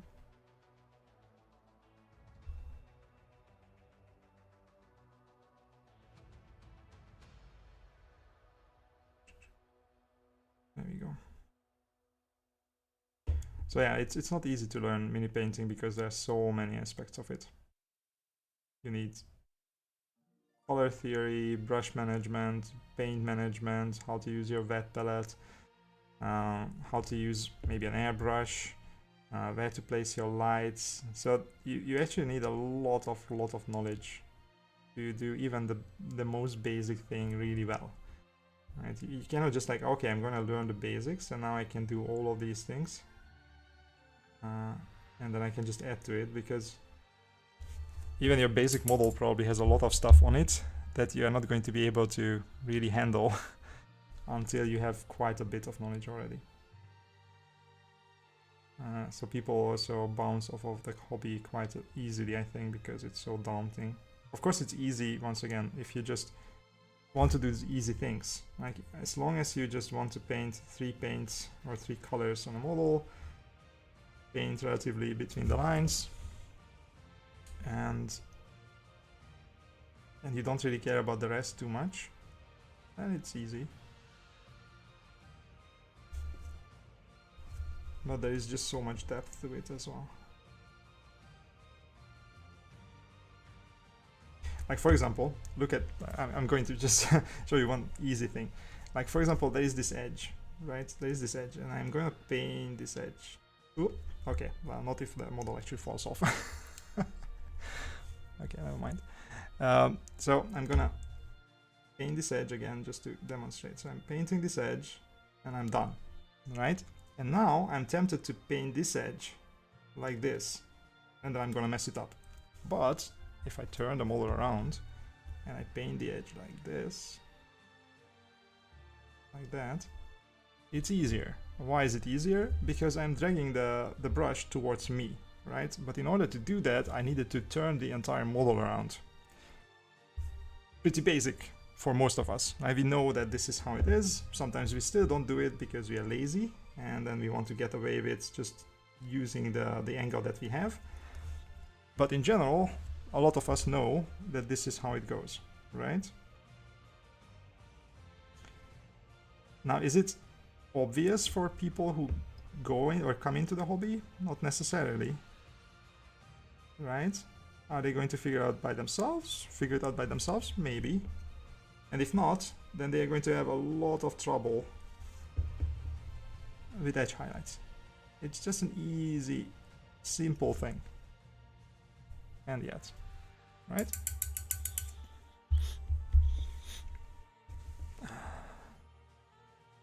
And this is obviously like a very small thing, and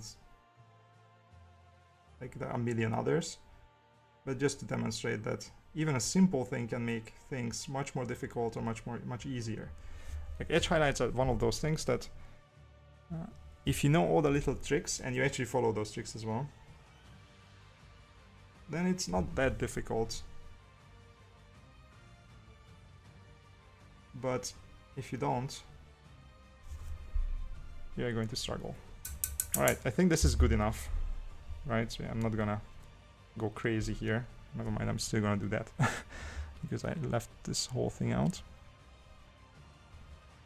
Give me 1 sec. I'm just gonna finish this.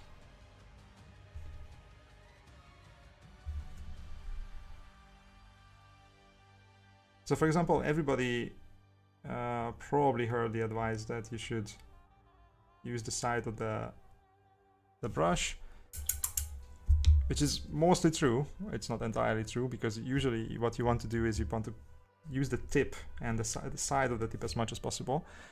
But mostly people don't mention this idea of dragging the paint towards you, which is really, really like crucial in my opinion.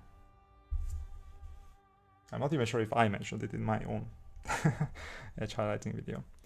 So here we go. This is the dudes, and this is the one guy who is not yet edge highlighted. Right? Oh no, the magnets again. So by the way, this is this is also a Redgrass thing. It's the paint handle. Well, these are both those paint handles with the wider caps on them, so that it accommodates these larger bases, or these larger bases. But it has the magnet thing, which is really cool if you want to attach it to something like another magnet or something like a oh, sorry, I hope I didn't hurt your ears. So give me a sec.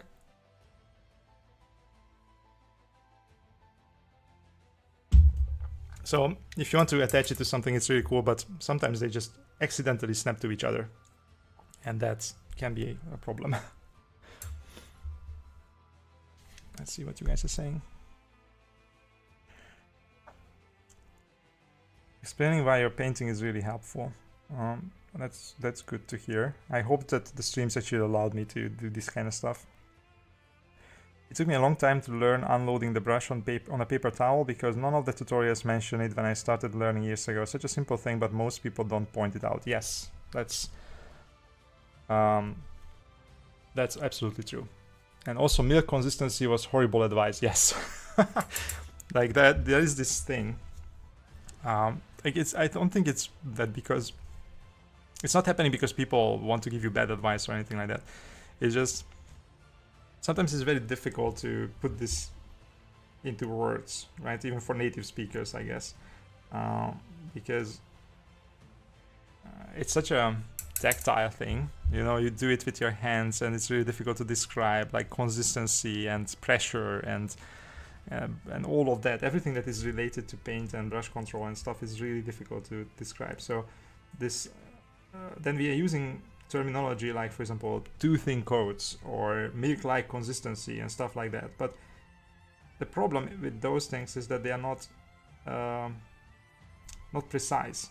Like, it's not that it's bad advice or anything like that, but it's just not true, really. Like, if you use it literally, like, you're not going to achieve good like base coating opaqueness with too thin coats. Like, what do you mean by thin anyway? Right? That's the problem. And actually, what you really want is more like too thick coats, believe it or not, right? But the problem is, if you say too thick coats, then people are going to be like splattering it on, right? And they're just going to completely drench the model into paint or something, I don't know. So if you say thin coats, it's probably safer, right? So they are going to say thin coats, but it's not correct. That's the problem. So yeah, the thin like or like milk-like consistency is also, yeah, that's just no. It doesn't work.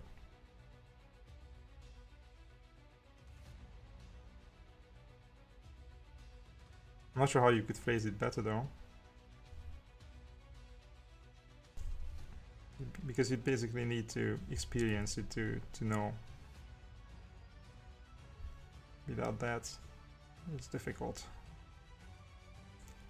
To do a couple of scratches just to make this a little bit more interesting. Here we go. Maybe I will do the same here. I might actually do something here. This is weird. Like, I don't like this. The way this pauldron, or not pauldron, what is this? Whatever. This armor looks.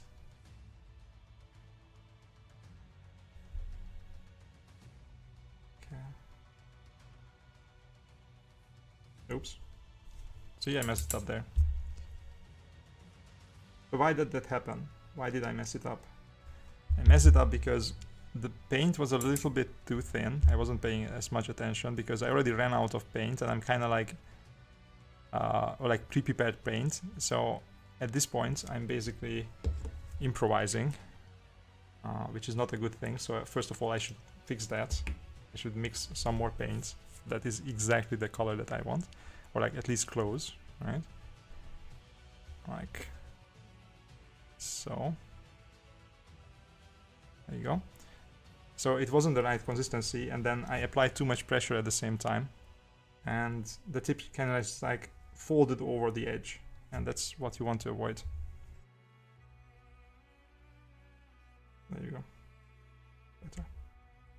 And see, like that's the other thing. Once again, like I could do it like this, and it's gonna work if I'm really careful, probably. See, I already messed it up there. But this is not the right way to do it. So the right way to do it would be this. Right? I'm just lazy, because see how much easier I can actually make a really nice thin line, because I turned the model around. And the funny thing is that little time that it took would probably be less than now it takes me to actually fix this here. Right? So this is my biggest mistake, that I tend to try to be fast, and I become actually slow with it, or because of it. So now I'm going to wait until that dries before I go in again, because if I don't, then I'm just gonna mess it up. See this thing here, this little thing, this is also the bane of my existence. Every brush does this. Usually I make sure that I remove it on the paper towel, because if that thing actually moves forward, it suddenly drenches the bristles, and then your consistency becomes very different from what you actually want, and that leads to terrible, terrible things. So see, like this, and now I turn it around like that, and voila. See? No issues. But I'm lazy. So laziness is your enemy when it comes to edge highlights.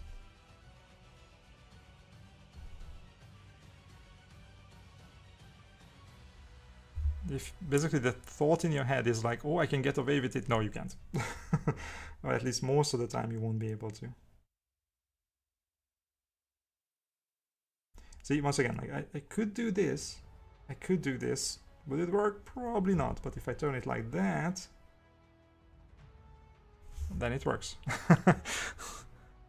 But every time I get to that point, I'm like, I'm pretty sure I can do it, and then I don't have to turn the model around.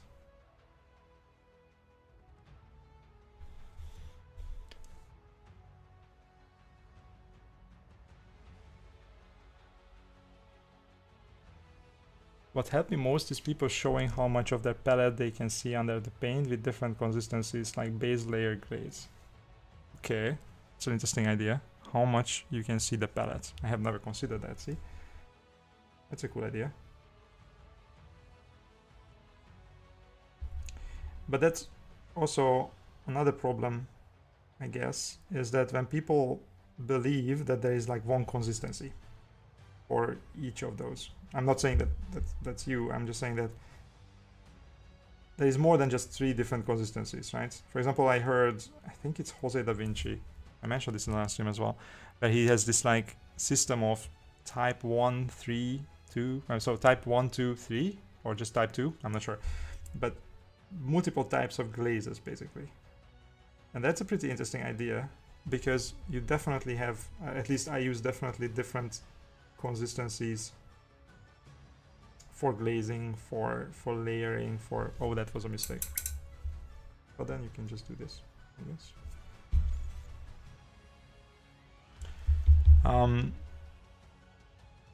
Because for example, glazes, you can have like thick glazes, which are almost like layers, and then you can have really thin glazes where you just kind of tint whatever you are doing. And this is going to be tricky.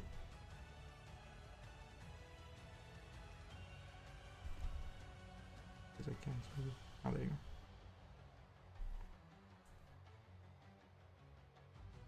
have to be very thin here because it's actually quite dark. This doesn't look very good, but okay, I didn't do the highlights properly here. That's fine.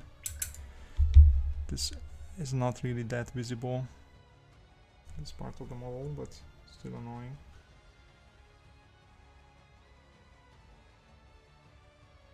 Not very happy with my highlights here. And also, I think I need basically black line here a little bit. I will just do it with dark paint. There you go. Yeah, I didn't do a good job highlighting on this side of the model. Not sure why. Maybe I just left it out or something. It's not highlighted enough. But the edge highlights look really weird because they're so much brighter than they should be. Okay, so going back, basically there are so many different types of glazes. I think at least there's minimum 2, but you could probably go with 3 different kinds of glazes. Same for Same for base coats. Like everything basically can have multiple thicknesses. If that makes sense.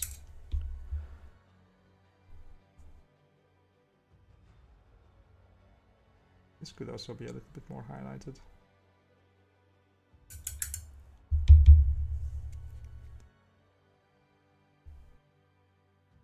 Of course, it's not perfect solution, but it was a better starting point than milk consistency, that's for sure. Then I could learn anything more or less from that starting point. Exactly, yeah.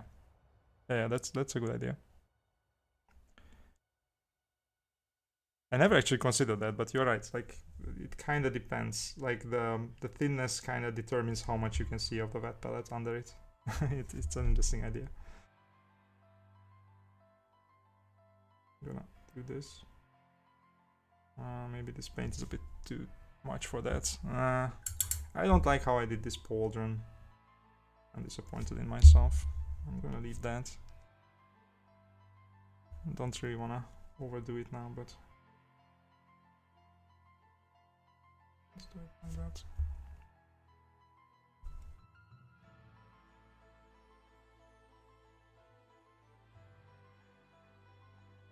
Okay. This is the last guy, right? After this, we're basically done with the edge highlights and everything. And we will see if you want to do a quick glazing step. Did I not highlight this dude? Seriously, what the heck? I might have just forgotten this guy. Maybe I just did the 2? It's entirely possible.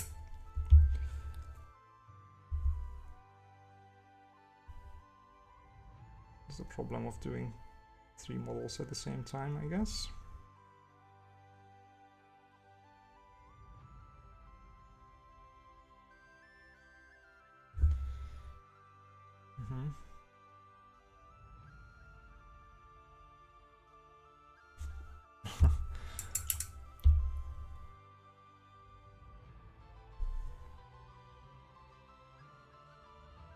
Like, see, this is when having a wet palette is such a game changer, because I still have all the colors that I used on my wet palette. If I used a dry palette, all of these would be already gone, and I would have to redo the whole thing. But now I can just go back and this is kind of dark.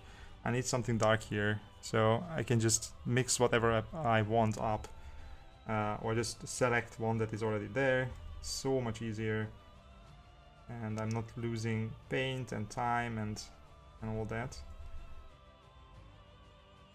So this is one thing where the wet palette is already really useful.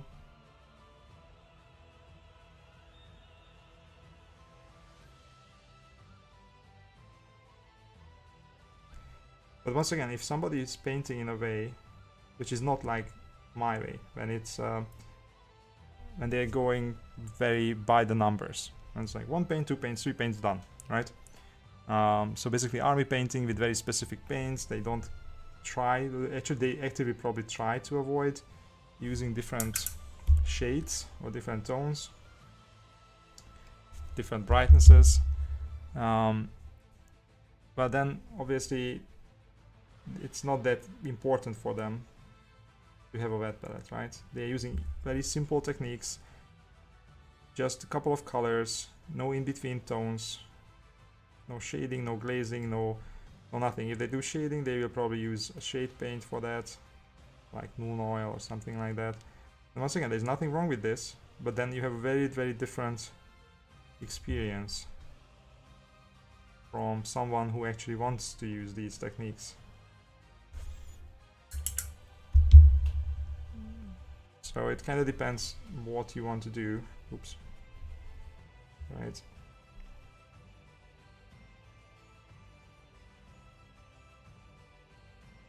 And the more complex you want to go, the more you need these tools to actually enable you to do these things. I hate that corner. Seriously, why is that corner there? I don't think I've ever managed to paint that corner without messing it up. That corner is my arch enemy at this point. Okay. Well, lucky me, got a storm challenge. She's cut and bagged about to start base to the engine. Hopefully the cockpit, since she needs some pre-paint before assembly. Oh, I'm trying to understand this one. Lucky me got a storm talon. What is a storm talon? Is that like a... Is that a flyer? Storm talon. Usually I'm pretty good with different models, but that's not something I can immediately recall. So see, this guy would need a lot more glazing and in general the corrections to actually pass for a really high quality model, at least like the way I see it, right? It looks pretty good in the end, but it could be way better if I spent a little bit more time on it. But we're not going to spend more time on it because I want to move on to other things. We might come back a little bit later to see if we want to fix stuff. Oh, that was not great. But in general, I don't want to have these guys like super high-end. This is gonna be relatively decent quality. Basically the kind of quality where you are like, ooh, if you see someone using it on the table, you will be impressed, but it's not gonna be like a Golden Demon winner for sure. That's the idea here. Right. Okay, so let's see if I want to use some kind of glazing here a little bit, and then we can move on to something else other than the green armor. Okay, I'm gonna turn this off and then turn it on again. And I just realized that I actually didn't show you or show the camera in general how these guys look now, but they look way better now, right? Just the edge highlights add a lot overall. Cool. Okay. So let me try to find a color that I want to use to... not this. I can actually do this. So what I'm trying to do is basically try to find a purplish color that I will use as a shade to shade them down just a little bit, right? That's the idea here. I could use... This is too red. It would work great on the green actually, it's just that I wouldn't use it here because here I want to go for something more purplish because we have the purplish ropes around it. So let me... Dark violet. That's an interesting idea. Doesn't look very violet-y to me. Let me try how it looks on the palette. Okay.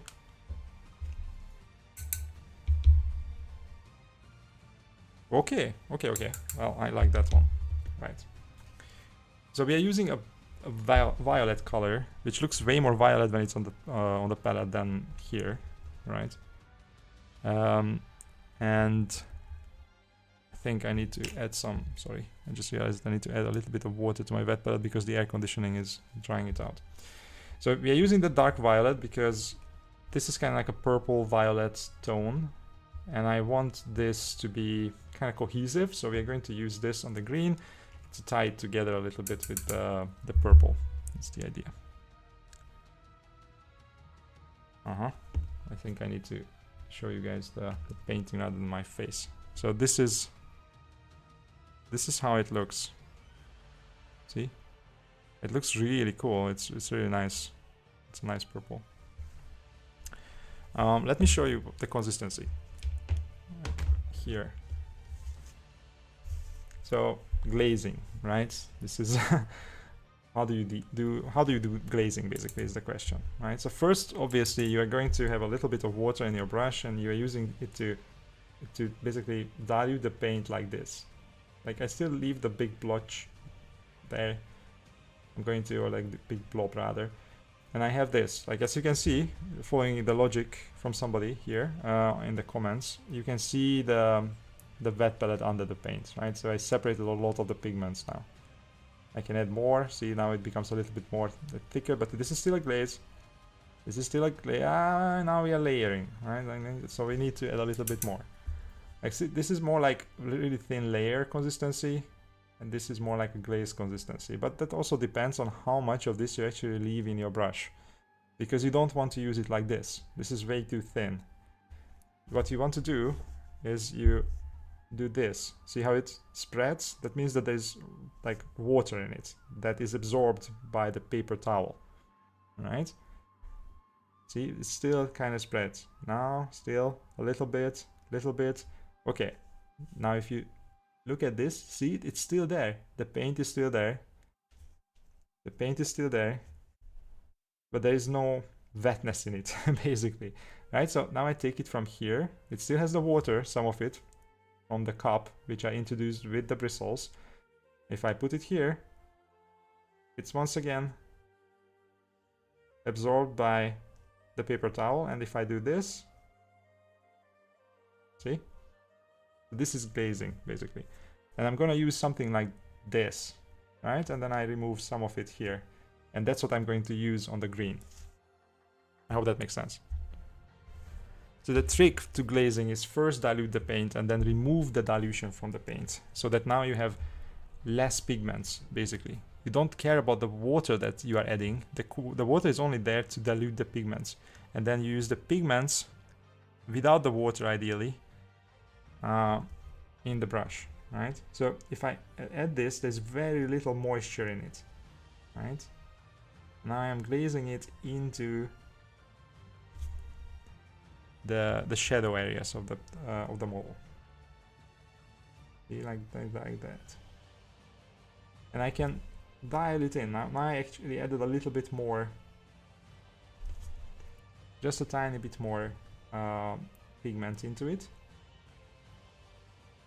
And then I do it on a smaller surface, even closer to the bottom, right? Like that. And see, now we have like this shadow on the green. Let's do it on this large surface. Let me show you first how you don't do it. And I'm gonna mess it up a little bit just to... So, once again, I'm diluting the paint, but this time I'm not removing it, right? Like, this is diluted paint, which is glaze consistency, right? So if I do it like that, whoops, now there's a lot of water in it. If I leave it like this, it's gonna look cool, honestly, on this surface. But this is more like a wash. Like, now you washed it over the model. Let's leave it like that. Let's see how it turns out. It's probably gonna look cool, but that's not what we are going for. So I'm gonna do the same thing, but now I remove this, and let's move on to another model. Like so. And this is way more controlled. See, it's not like flowing wherever it wants. I can move the pigments here, and then I wait for it to dry, and I do it again, right? And I build it up, basically. So there you go. That's an impromptu lesson about glazing. Also, you don't want to do glazing, because some people do glazing to create highlights, and that's a terrible idea. I guess you can do it, but you are suffering for it Like, and it's gonna take so long, it's crazy. So what you want to do is first you layer up the highlight. You basically use mostly transparent, I mean mostly non-transparent layers. You want to actually have coverage there. And then you modify that. Like, see, now there is what we glazed, and now it started from here, right? Now I go a bit up, same consistency again. I darken the top further and let it sit until it dries. But see, this takes a lot of time, and if I want to do this for highlights, it's gonna take me ages. It's so much easier to make one opaque layer and then change the tone of that layer later on. It's much easier. But every time I take the glaze, I remove most of the moisture. And then I find out, okay, this is not enough pigment, because you can have to dial it in. You are not going to just magically find a solution. There you go, this is good. And I move the pigments around. This is actually a little bit too much water, right? Yeah, I move it to the bottom, like so. Wherever you end your brush stroke is where most of the pigment is going to be deposited. And you have to take advantage of that. Like so. By the way, when you do this, the nice thing is that you usually use really darker paint than what you already have. So now you can use the same paint from the wet palette, but not from a glaze consistency, and then you can just like drop it in there, see? This is like basically black lining. You can use it here if you want to, like so. So you can kind of do multiple things in the same step. And then if you want to go back further, I think this is enough actually, but you can go up one more step. See, once again, smaller. And now I'm gonna reinforce the China tree. Up a little bit. And there you go. Now you have a really contrasty thing. It's kind of rough, and you could work on it more, of course. But we went from green to purple, basically, right? In only 3 steps. I just wait a little bit in between them. We took advantage of the fact that purple is a really good shadow color for green. We also took advantage of the idea that we already have purple on the model, so purple shadows look natural on it, right? And we glazed relatively properly. Now let's look at the other model. Like, it's a similar result, but see how it's kind of, I couldn't control where it went. So now it has this very obvious edge here, and it's kind of the same darkness level basically everywhere. Here it's basically just like a big blob, whereas that one actually goes from, it's kind of like a transition, so it's way more controlled. This was more like a wash, and this is more like a glaze. So now I have to actually fix this a little bit. Which we're going to do, let's see, with this. Then I can glaze it down a little bit, like so. Also more like washing, honestly, because I was a bit hasty, but yeah. So it's easy to fix. It's just like I could have done it properly from the get-go, right? So let's move on, do other stuff. Like for example, here, look at this. This thing, it's kind of like, it's not smooth, right? You can see the different kind of shades of paints that I use. So now I can use this to smooth them together, like so. And I do it here because here it's on the top, it's highlights, and here in the bottom it's going to be shadows. And then I can add more to the bottom. Ideally I'll wait a little bit more, but whatever, like so. And if I do this enough and properly, then I'm going to have a nicer transition and also a much more interesting surface, because it's not going to be just one color but multiple tones at the same time. I went a bit too far, honestly. Let's feather it out a bit. So it's hard to do this and talk at the same time. Okay. Do you have to blend the line where you started the glaze? Depends. Depends on, mostly yes, but do you want to, is the question. Like how much, because there is always going to be a line. The question is like how thin the line is going to be, right? The other thing that you can do is look at this. Like I can do this and then I do this. This also works, by the way. So what you would want to do is probably go back and forth, like this. If you want to do, like, let's say you want to do this really high quality, or you want to do this on a 75mm model or something, what you usually do is you go back and forth between the light glazes and the shades, so to say, the shading glazes. And at some point, you are going to achieve some kind of blend that you like. It's kind of how it works. Like for example, right now I'm going to add a little bit of glaze that is actually lighter instead of darker, see? Like that. And I went too far again. There you go. It's never going to be perfect. The question is like how far you want to go. Like how far you are willing to go to actually make it look blended.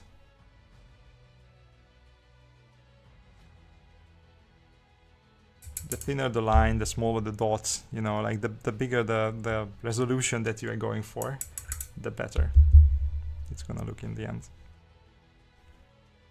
But it's also, it kind of depends on how far away you are looking at it from.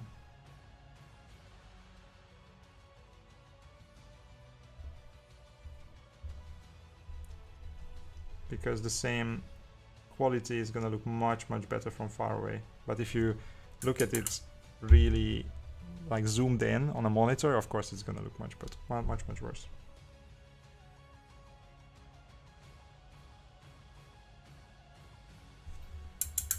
Right. But once again, you can also do stuff like this. And that helps as well a lot. Well, that he has a different...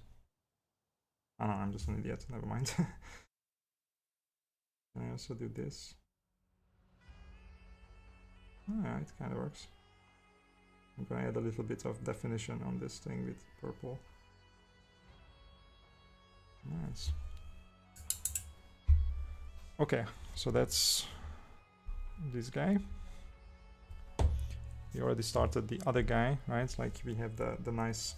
Oh, actually we're going to add one more layer here. Okay.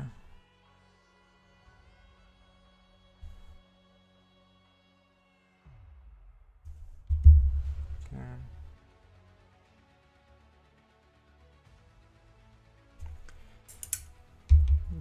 This is actually like another trick that is pretty obvious, I guess, but not everybody is using it. It's basically just to have multiple colors on every surface. That sounds weird, but imagine that, for example, this thing, like this thing is green, right? So if you start from black and use only green colors, you can achieve a nice transition from from dark to bright, usually, right? And it's gonna look okay. It's gonna look mostly boring. But then what you want to do is you want to introduce other tones into that so that the whole thing looks way cooler.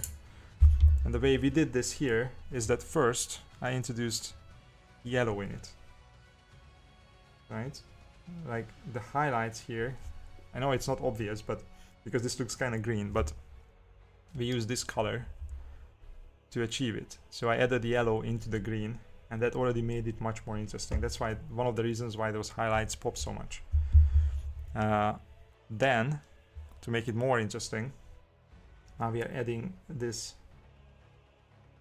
violet tone into the shadows. So every surface that is the green armor actually has at least 3 different tones. We have a green, which is the mid-tone. We have a yellow, which is the highlight.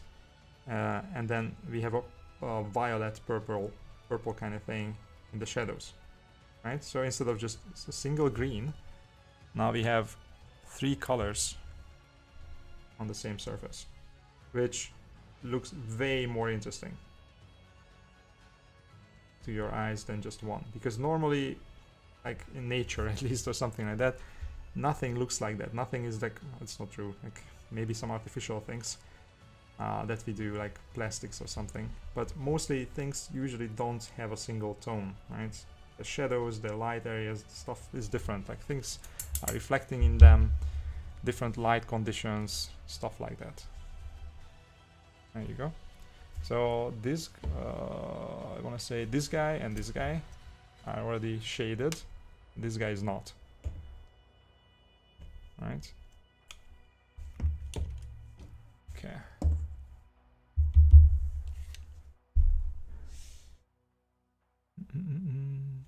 Okay. So this guy is not yet. What's the time? Ooh, we will start the gold on metallic metal, but we are not gonna finish it. That's a shame. Okay. I mean, I was probably way too ambitious thinking that I would be finishing it as well, if I wanted to do all of this on the green.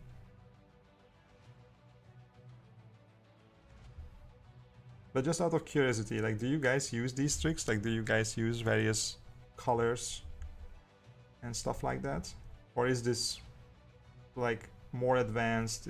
Do you think this is like standard? This is relatively well known, or is it much more niche and kind of like medium or high level techniques?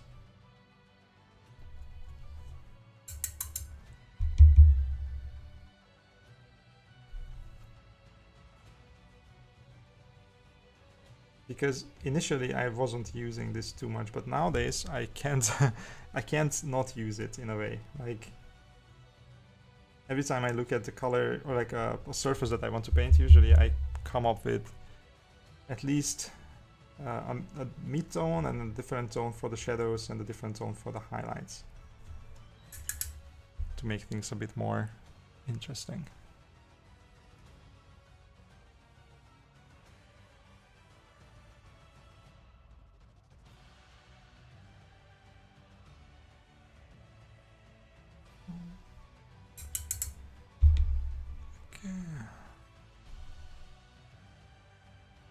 Ooh, that became a little bit more of a shade once again.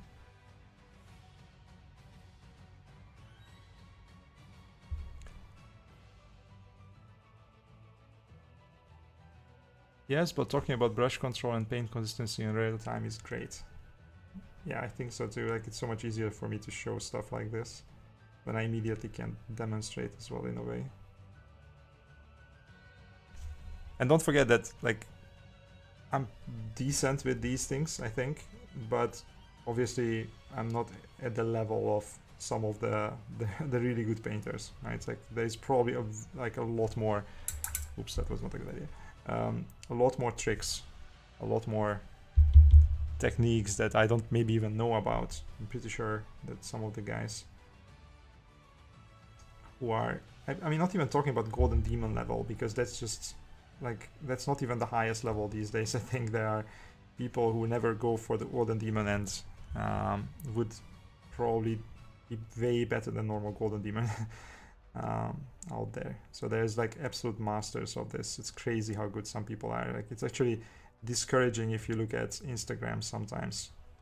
Like the quality of the minis there. I made this mistake of subscribing to a lot of my favorite painters. So whenever I open Instagram, I'm basically greeted with, oh god, like, how did they do this? And I just can't paint that good, right?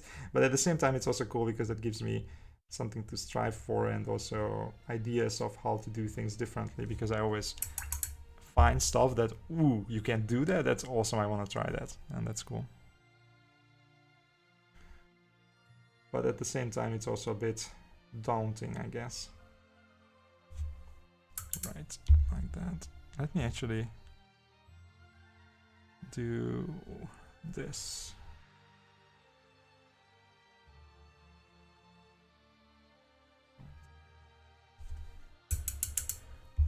Okay, I think that's enough.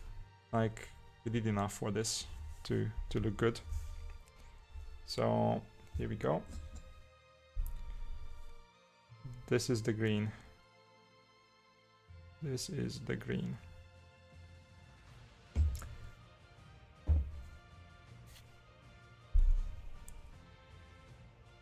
Blood Angels, Ultramarine, Grace, Necron, Zombies, and Black for basics. I'm confused.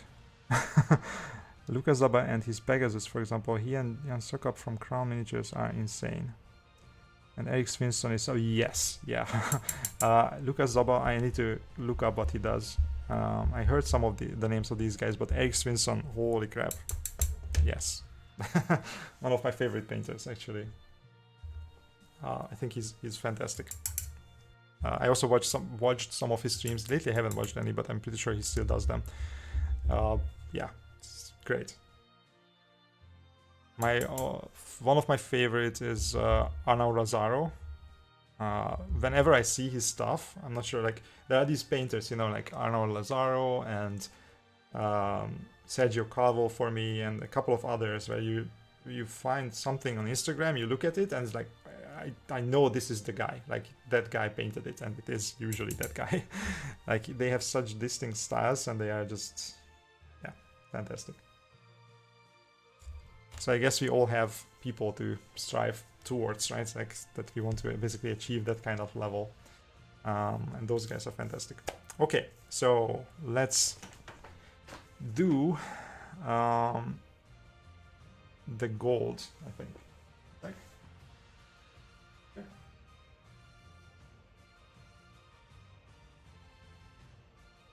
Right. Oh, good. Right. So we want to do the gold.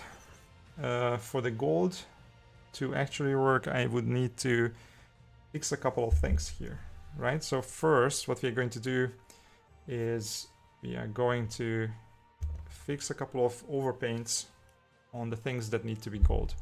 And for that, I need to actually figure out what needs to be gold. So I'm going to use black purple for this. Oh wait, I'm going to actually do this.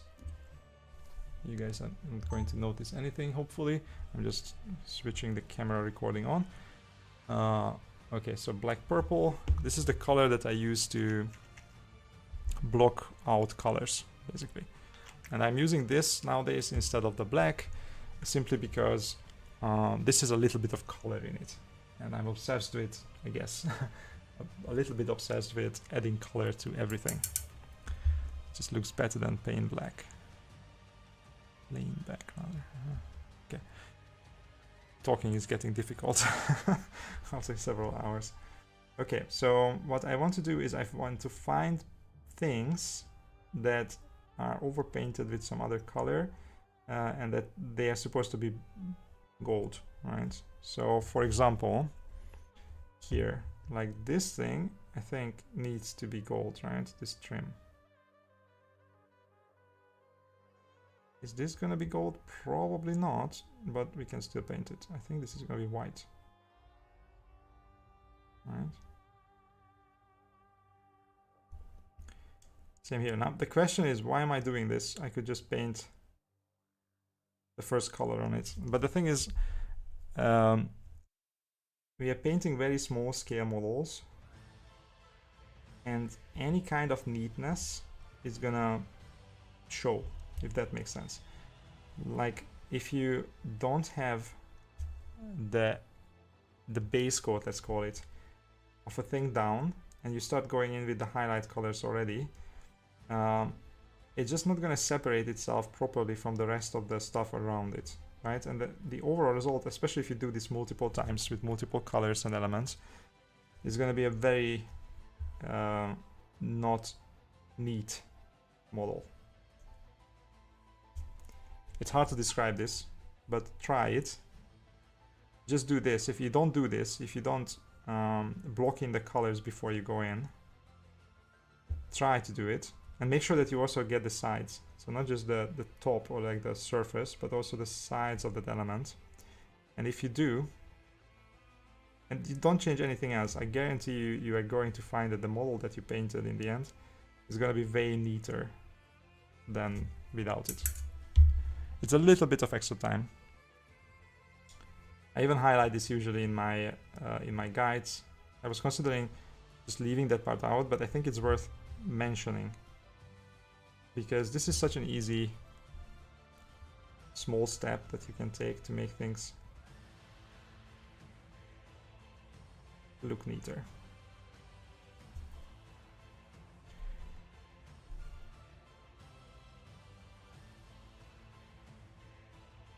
This is also a good opportunity to make like black lining happen if you haven't done it yet, or if you lost some.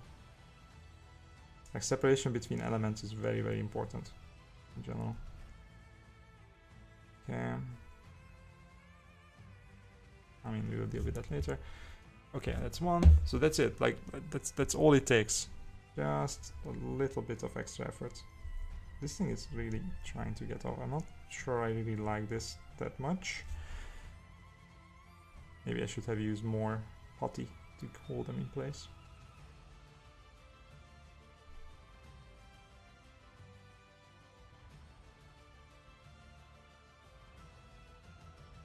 This is also a good opportunity to get yourself acquainted with the model in a sense, right? You will have to basically paint every little bit of it, and that means that you are going to be intimately familiar with it and know where everything is, know what needs to be painted. Oops. I actually want to add a little bit of dark lining there. There you go.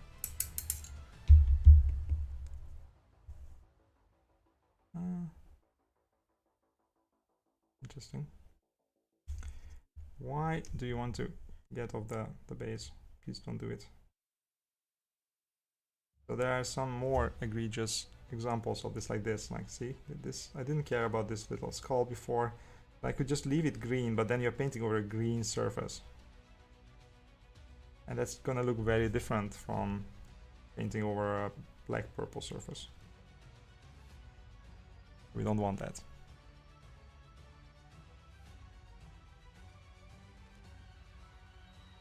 Right. Okay.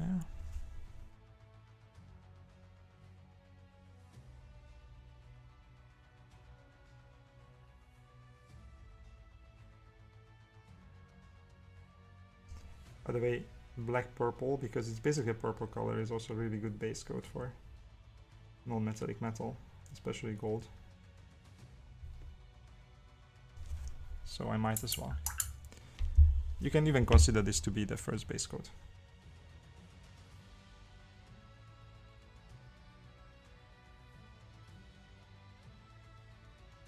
Okay, there's the second guy done.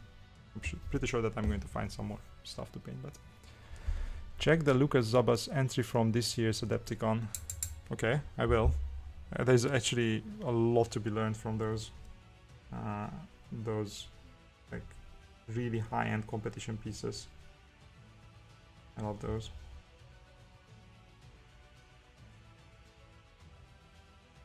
There was this, I don't know who it was actually. I should probably remember the name, but I don't. You know, there's like a wizard or something in a tower. There's a lot of books around him and all that. It was, I think, one of the latest golden, not the latest, but one of the recent Golden Demon winners and Slayer Sword winners as well. And then I saw, so it was already super impressive when I was looking at it, and it looked like somehow it was, how do I put it? It was basically like a higher definition than what should be possible. And then I saw, I think on Instagram, how he did it, and I was like, okay, I'm not sure I want to replicate that kind of thing. So basically what he did is that he, let's call it kit bashed, I guess, the whole thing, and cut it and shaped it in a way that everything ended up having way more SN1. Okay, maybe. Like that it had more detail in the end, right? It was so basically like a book normally as it was casted or cast in, I guess, resin or in plastic, but then he went in with the knife and added individual pages into the book, even though initially the pages were just like kind of, they had some surface detail, but that's it. But then he went in and deepened the detail, if that makes sense. Like really look it up, guys, if you haven't seen that. That's crazy. And then he painted those details, of course. And because they were deeper, they were more kind of refined and way more obvious, then painting them, edge highlighting everything perfectly with perfect blends and all that, the whole thing just looked like it's 8K. It's not like 4K even, it's 8K. That's really something else, I think.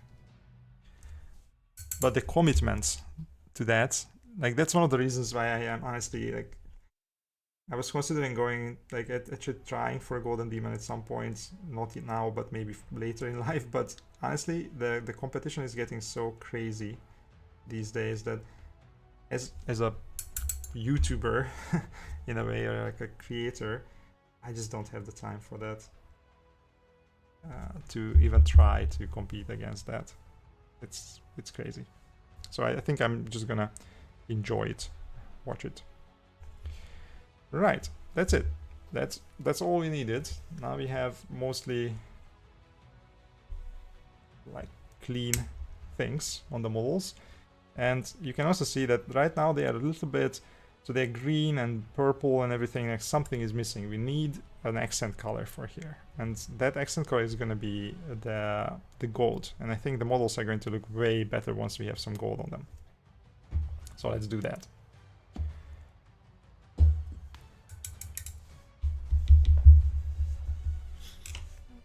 And the way we are going to do this, I have like half an hour, I think. We are going to use something like, so I have cardinal purple here. Let me actually go to, just to mix it up a little bit. Hi. So cardinal purple, then we need, I think we might mix it up a bit as well, like mix between them, but dark ochre. And then this is basically the standard ionic method of painting gold on metallic metal, by the way. Interesting.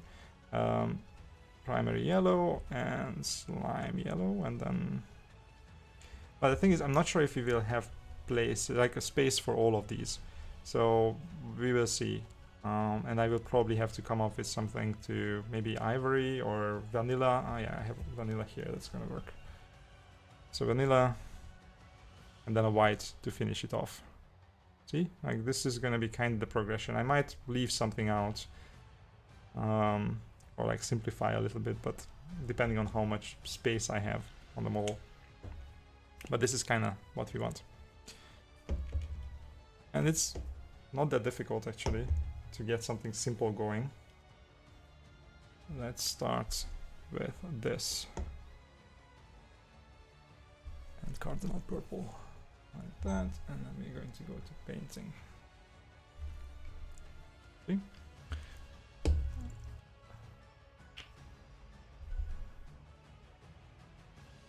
Okay. Here we go. So what is gonna be gold is the question.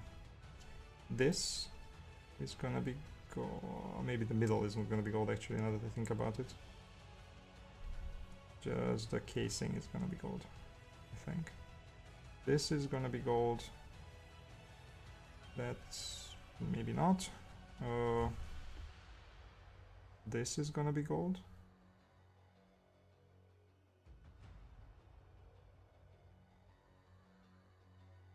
I'm gonna leave some of the original color, just a little of it, but very little, in the shadows. But mostly I'm just covering everything with this. And this is great because this is kind of like a reddish color, but it's also purple, once again. And why do we like purple? Because there's a lot of purple stuff on this model anyway, right? So it's gonna mesh naturally one with the other. We might as well take advantage of that, right? Like so. Like so. And here I'm just gonna leave some of the purple and the dark colors. And over the green a little bit, but oh well. Like that.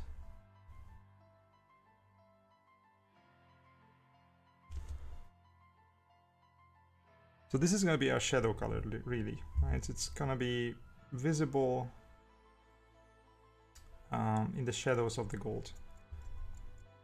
You will barely see this in the end, ideally. Like, you're going to be mostly concentrated probably on the ochres and the yellows, stuff like that. Because I want this to be relatively bright.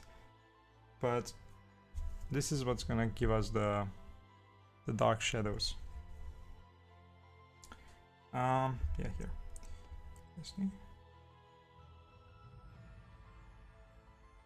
So this is relatively simple. There's not a lot of thought that goes into this. Oops. I'm just painting most of the surface with this color. Wow, I'm really getting loose here. Okay. Yeah, that's... okay. There's also the stuff around the sensor on the top, right? It's probably also going to be gold. Like so. I think it's going to be like all of this is going to be gold, but the sensor itself is going to be some other metal, I guess. Right.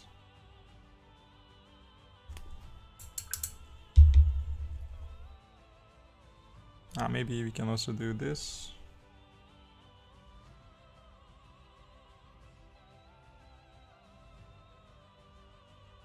That's it. Okay, that's enough. This thing, oh wait, there is also the pommel, or whatever this is. Okay. And by the way, why didn't I paint these things? Oh, didn't even notice, honestly.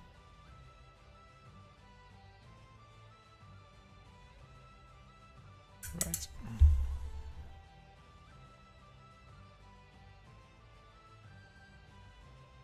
Okay. So these things are going to be, I think, like cream colored. We will just do them in the very end.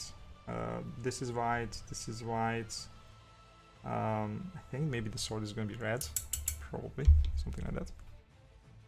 You know what I'm going to do? I'm going to, just to make this easier, because honestly these handles are really good for army painting. But here, what I'm gonna do is I'm gonna switch to these handles that are a bit shorter and more easy to grip, because here we really need to be.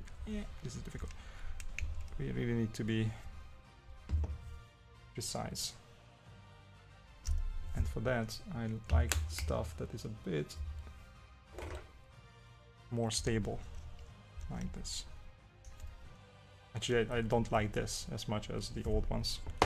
The old ones are really cool. Okay, so this is one. Let's do the other one.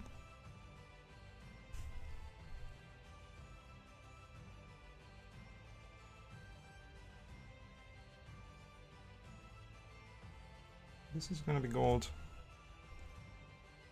Whatever this thing is this like... I'm confused by this. I think there is this casing like here. And the rest is something like... is it wooden? Maybe? That's unfortunate, because this is what I don't really like about Games Workshop models sometimes. They just randomly introduce a new thing. And from a painter's perspective, that can be so bad. Because, I mean, it's not so bad, but it's annoying sometimes. Where you break it down into elements, and the model has, let's say, 5, 6, 7 different kind of things on it, like gold and green armor and purple and cream ropes and stuff like that.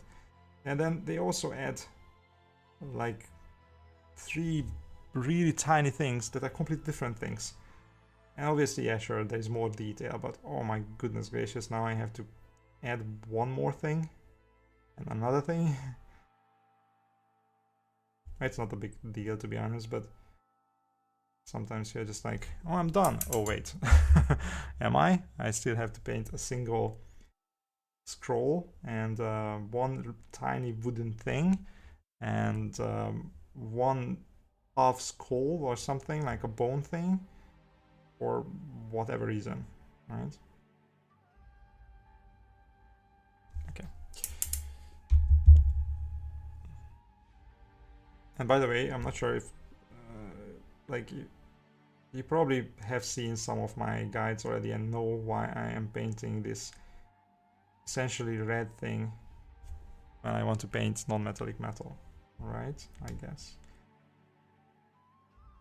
But if you don't, then the reason is because non-metallic metal tends to lose color as you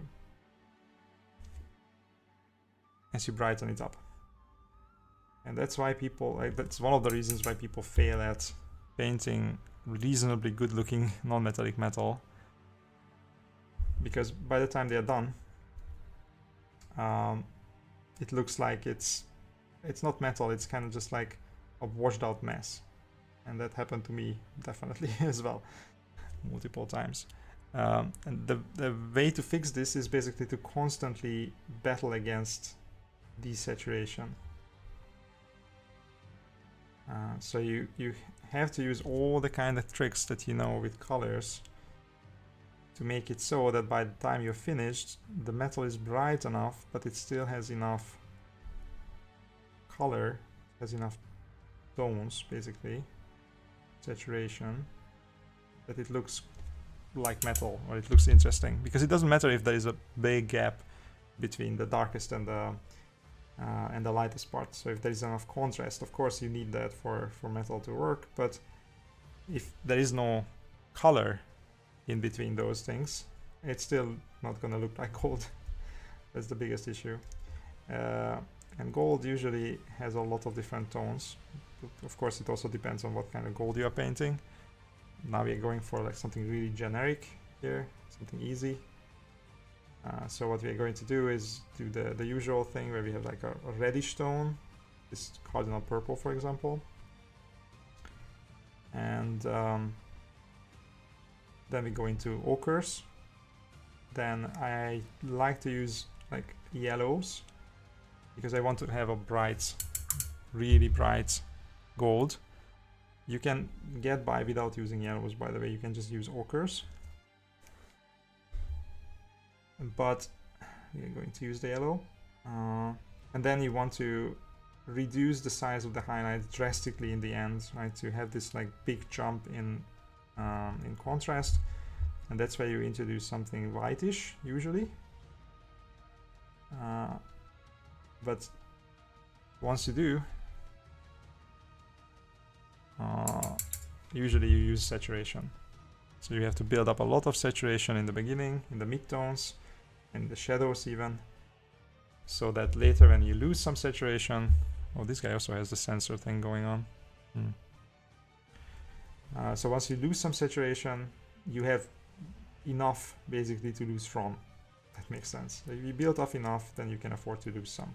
Right? If you don't paint with saturation from the beginning, you are not going to have this reserve that you can tap into in the end, and then it's going to look like a mess. That's how it works.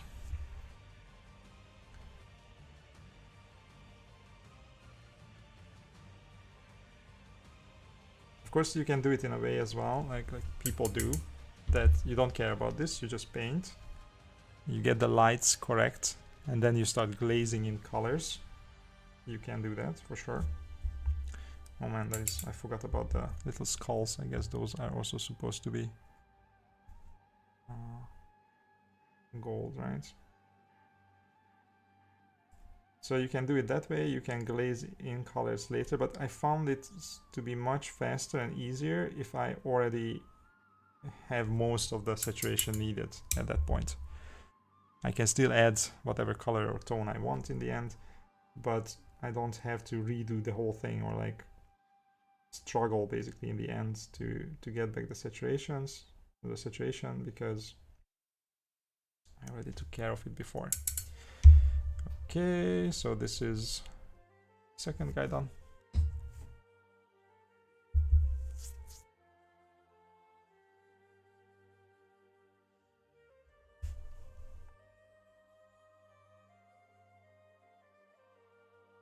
And now we're going to do the third.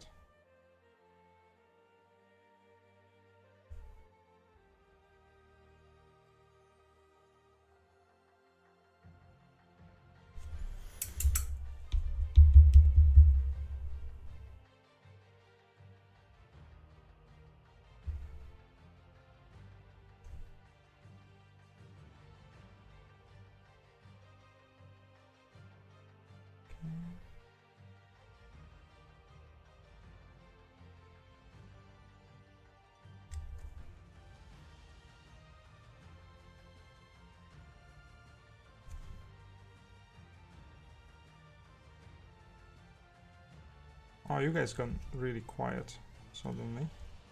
All good?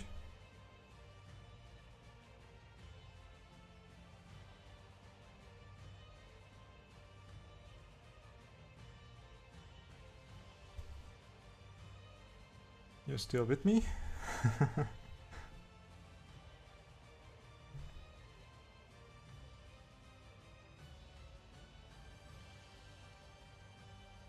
Right. Almost there.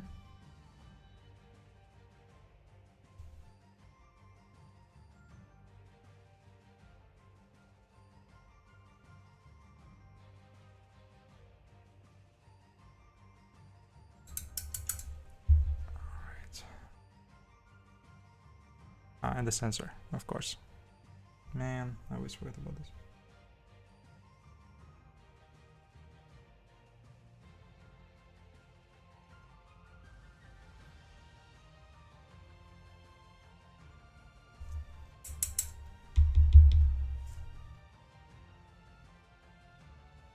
Just working on the side. How dare you work? This is awesome, actually. It's cool.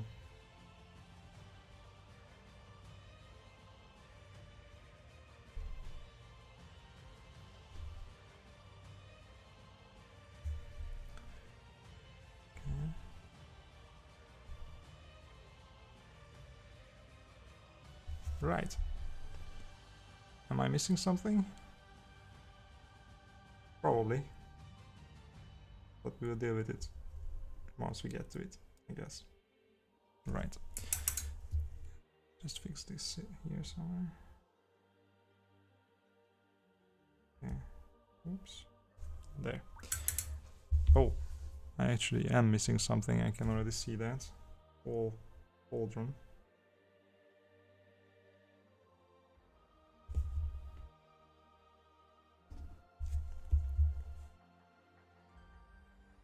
I don't have enough space on the palette, it seems. I drag the paint too far away from its original point. It's fine. Right there. Okay. Cool. So maybe I should actually... Oh, I just realized that I didn't zoom in enough. Why didn't you guys say something? When I showed you the wet palette thing, I zoomed out and now I wasn't zoomed in enough. Okay. Right, so that was the first layer, and this is how they look after that. And now we are going to use an ochre to increase the brightness. So I'm gonna do the recording thing again, and we are going to be using something like this. Dark ochre. Let's see.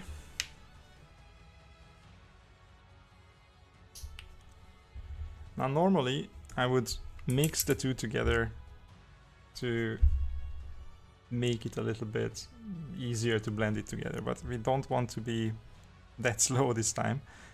So I'm just gonna use it like this. And because we are actually painting a really small model, I guess it's mostly gonna be fine. Oops. Wait, give me a sec.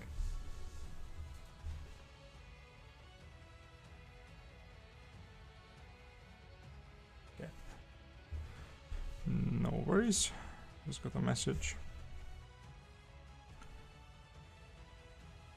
Okay, so now I want to be a little bit more restrictive in where I put this. Not a lot, just a little bit.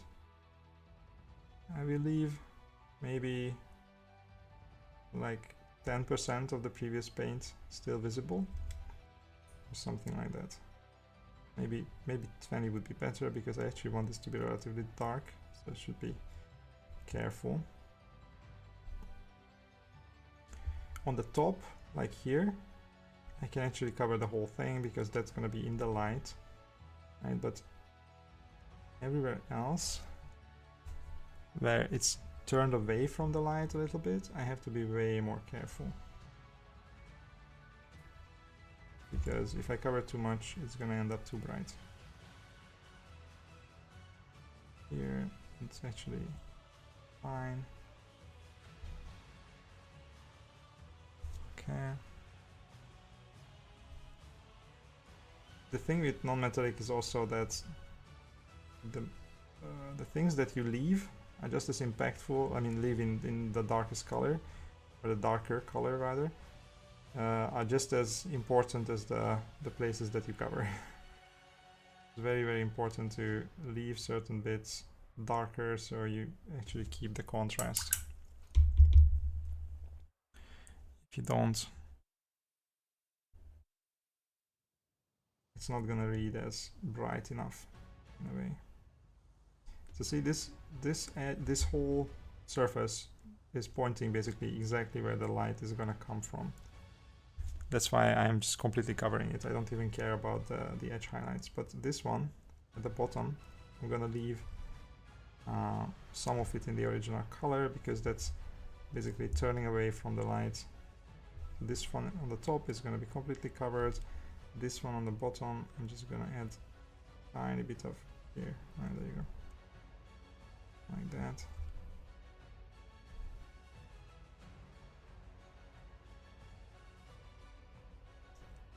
This thing is gonna completely be covered.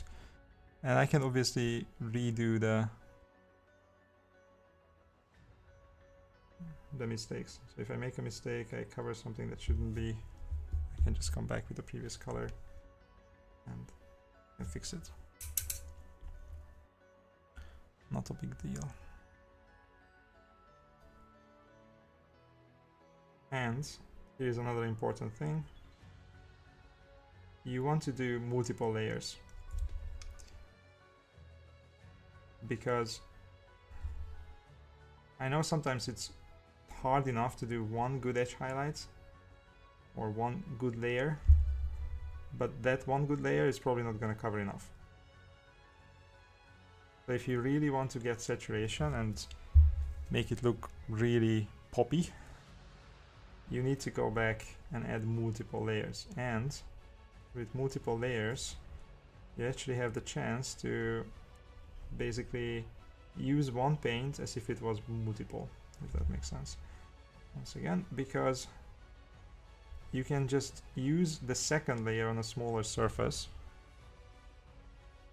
and that will make it look like a second brighter color was used, where you actually apply the second layer.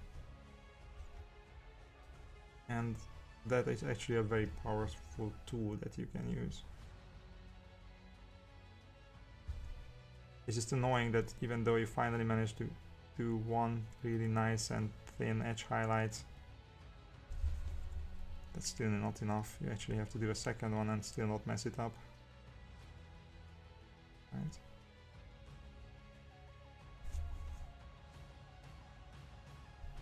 Ooh, this is hard to get to.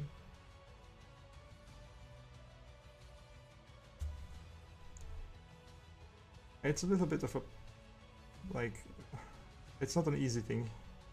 do for sure. It's really fun. One of the funnest things to paint, I think.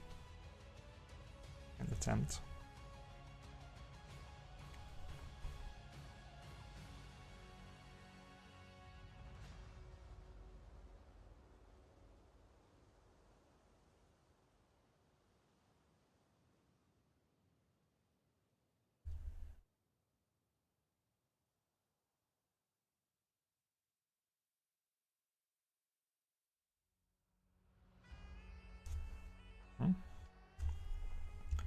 But they will look so much better once this yellow is on them, especially like after this ochre we will go into another ochre that is way more yellowish, and that's gonna really improve how these guys look, I think.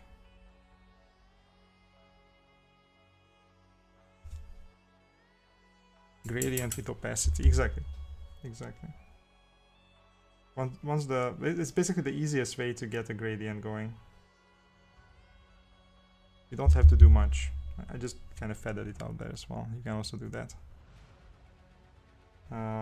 But yeah, multiple layers of different opacities provide you with a gradient between basically the same color but different opacities. Right?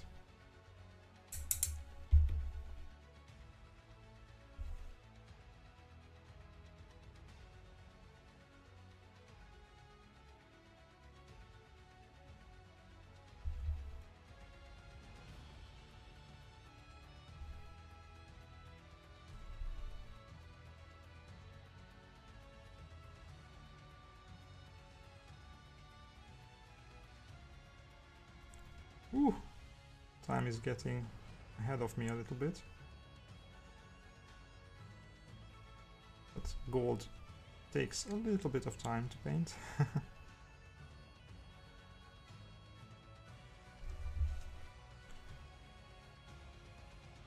Is this... oh no, there is one more pauldron that I need to take care of.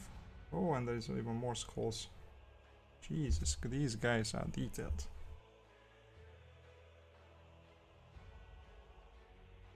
Sometimes it's also a good idea to just paint all the edges and then look at it and paint in the parts that you think will need to be painted after painted in the edges.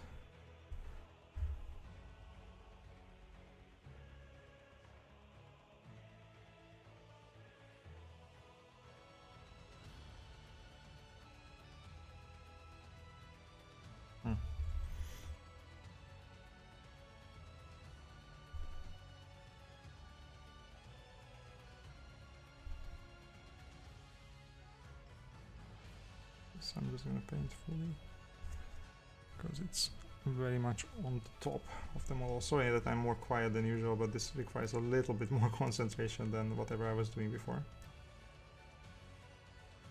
There you go. Okay, so this is the first layer. Ah, no! It has the thing on top as well, the sensor. I was like, okay, I have at least one of the guys finished in this layer, but no, that's not true.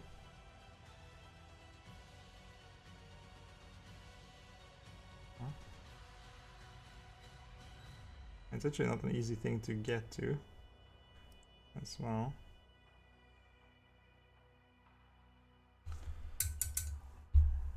Might have to correct that later.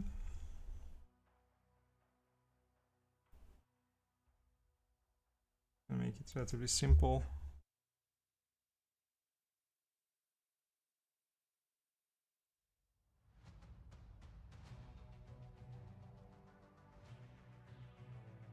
This needs to be quite bright because it's on the top of the model.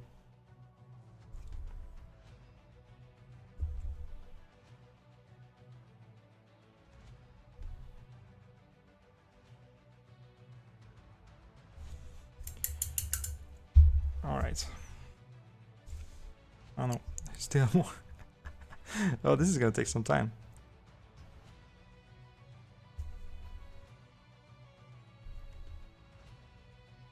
Oops.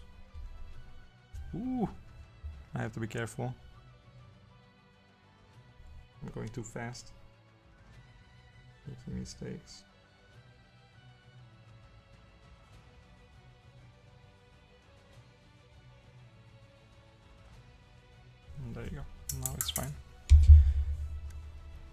Okay, so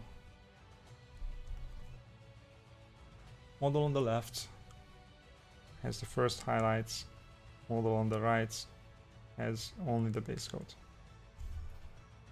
So let's do him as well.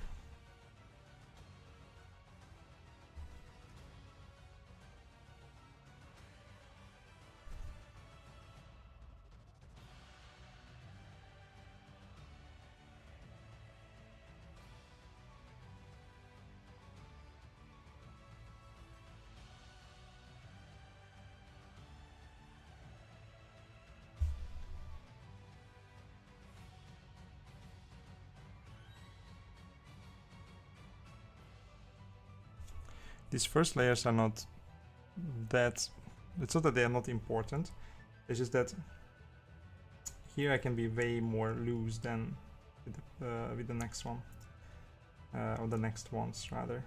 Here I can be just like, not maybe something like here and here and here, and then obviously the more precise I would be even at this point, the better the end result is gonna be, but at this scale and this quality that I'm going for, I can be relatively loose at this stage of the gold. Oops, like maybe not that loose.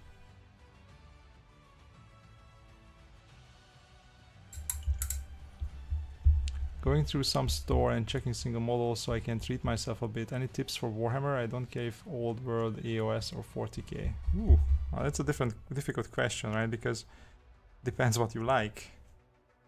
There are so many cool things there.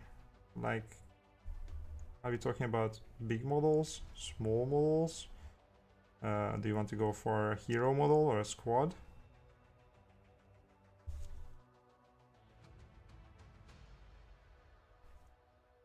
Which one? It's a very difficult question for me because there's like a million different models that I like. So many. It's crazy. Okay.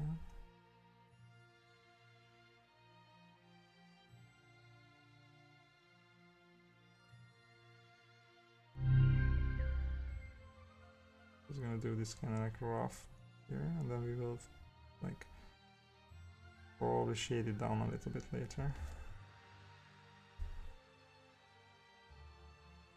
This is gonna be like that. I'm just kind of doing big volumetric highlights in places like this where it's completely facing up. Just hero model, not really into machinery. I see. Hero model. Well, you know what? Because I'm painting Dark Angels, I'm gonna give you a recommendation. Look into Ezreal, Grandmaster Ezreal. I painted that model. It's a Dark Angel model. It's beautiful. The nice thing about it, I think, is that it has this like old hammer aesthetic a little bit, even though it's not. It's one of my favorite models, one of my favorite hero models ever, I think. That's my recommendation, just because I'm painting Dark Angels anyway.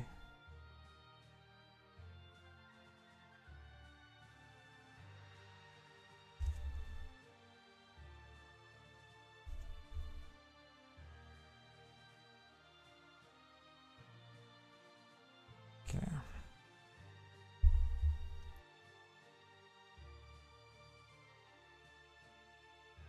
This side I'm just gonna basically paint almost fully because this is where the light is coming from. A bit easier to paint than the other guy because this doesn't have the sword in front of it.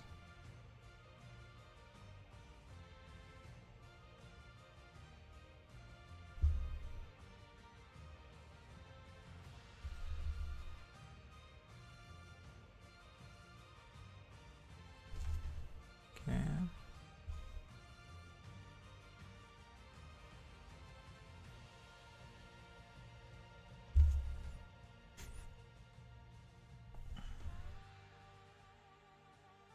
Maybe this was supposed to be red, but well, we're going to just make it gold, I think.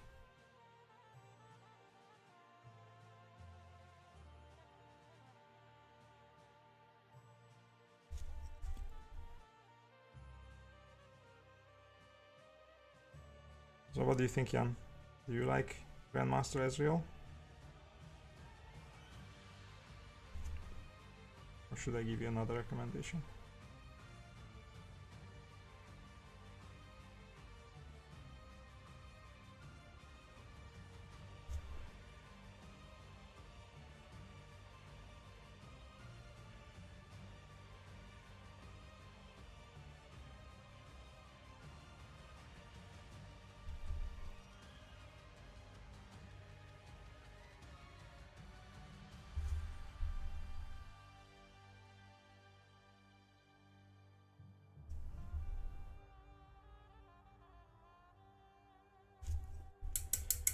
Right, almost.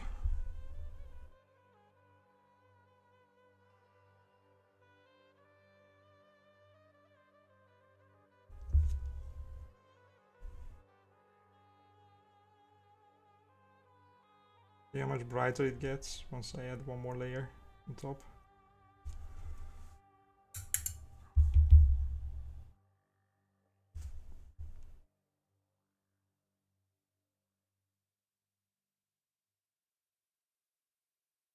Oops.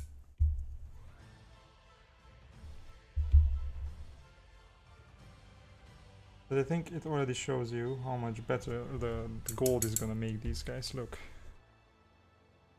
Just bought it, seriously. Oh my god, man, that's nice. I'm glad that you liked it. I hope you're going to like it painting as well. Like, check out the guides. Not necessarily on Patreon, I mean, up to you. But if you're already subscribed to my Patreon, then you obviously have access to them. And if not, there is also a video about it on YouTube, if you're interested in how I painted it. I actually imitated a different painter, like a really, really good painter with it. Magnus, I think, was the name. I always forget names like this. But like I try to figure out how he painted it, and that's how I painted it myself. So I can't claim credit for the color scheme, that's for sure. But I think I managed to get pretty close to the original, even though I'm not nearly as good as he is.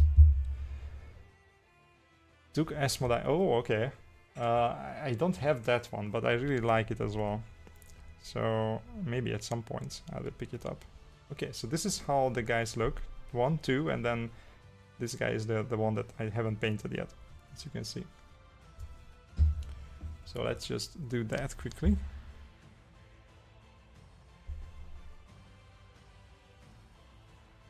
So there's this thing.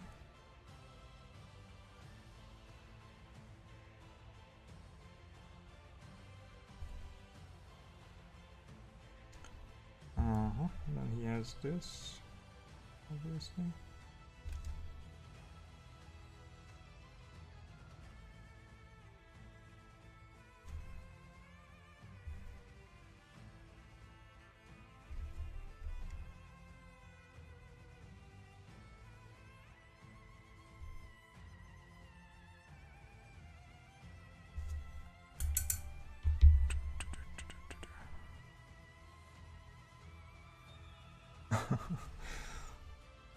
So are you going to paint them as well, by the way? Like, you bought them, are you going to immediately paint them, or is it just like, are you like me, where you just buy them all and then maybe months later you are going to paint it, or do you paint immediately as you buy? Because I can be pretty bad with this, honestly. Like, I just like, ooh, I really want that model, and the thing is, it doesn't make much sense for me to buy it if I don't paint it immediately. Sorry, but I need to ask, is this music from Sabaton in background? Soldier of Heaven, yes. Because last time you guys told me that you don't like the elevator music, or it sounded like it's a management meeting or something, which I completely agreed with, because I was trying to go for some kind of like, not like a music that doesn't disturb you, right? So because these streams are not going to be monetized anyway, I thought that I can go for whatever, but I didn't want to have like lyrics and everything, so vocals. So I went for the instrumental version of Sabaton. Not sure if you guys like it or not. I kind of like it. It's like a easily digestible version of, I guess, metal. Need to finish the Hunty, then I'll start with these. Yeah, the Hunty. I remember the Hunty now. That's a difficult model to paint, I think. I mean, it's not that difficult, it's not that, but like, it's a difficult model in a sense that you paint these guys and everything is kind of given, right? It's not like everything is given, but there's a lot of details, and just by painting those kind of in between the lines, you're going to get a good result. Whereas models like Hunty, you really can add a lot of your own imagination and everything in there. But that makes it a lot of fun, but also very difficult to do sometimes, right? Because you actually have to fill in, kind of fill in the details in a way, right? It's not like a Games Workshop model, which is brimming with detail, and just by painting it, you have a detailed model. It's on you to make those things detailed, which is cool.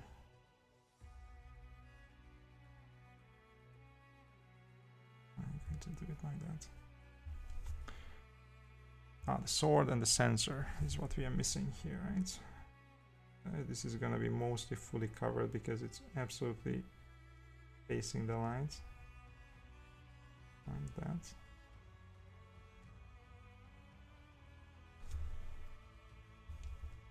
So that's easy. In here, here, kinda here, but not fully. Like that. Like that. That. And then I need one more layer here for sure, a little bit here.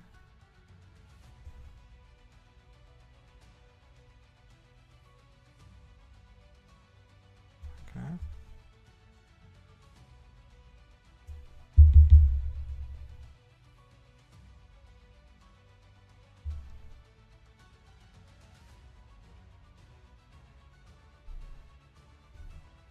And once again, this is facing the light, so I'm mostly covering all of it.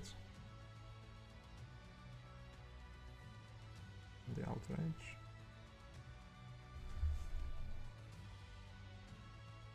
This is gonna be very rough, but the thing is that you can be actually really rough with non-metallic metal on these small models. Unless you really want to go like high quality, right? Like if it's just like a middle level or something like I'm going for here, you can make it kind of like sketchy in every word of every sense of the word, I guess. And it's still gonna look good as long as you can achieve enough definition and contrast and saturation in the end. If these are there, it's gonna look good.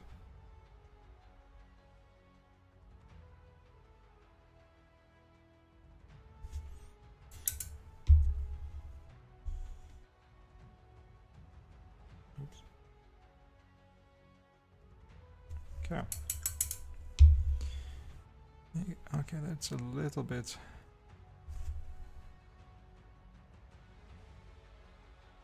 saturated there. Oops. Yeah, I was going a bit too fast there.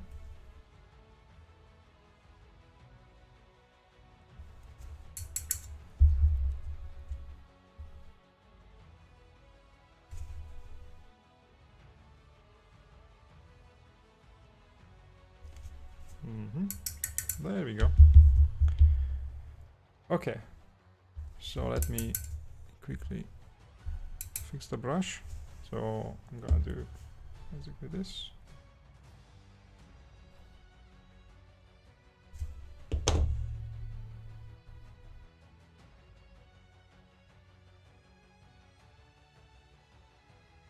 like so. And then I can show you guys the models here. So this is how far we got today. And obviously they're going to look much, much better once a bit more yellow is introduced into the gold, but now you are going to, like, now you can actually see a little bit where the gold is going to be, right?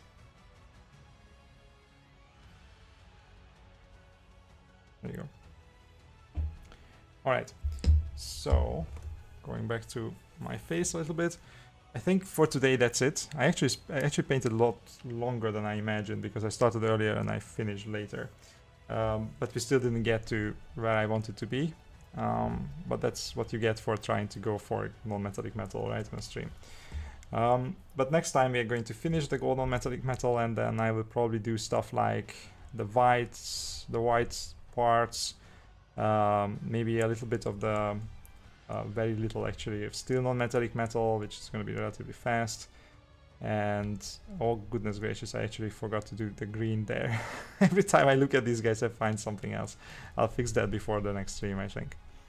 So yeah, we actually are getting pretty close to like only having to do the extra bits, right? The big parts, the green armor, the ropes and everything, and the gold non-metallic metal is going to be there. After that it's going to be just smaller details that I'm going to add, and then we will have a pretty good looking squad, hopefully.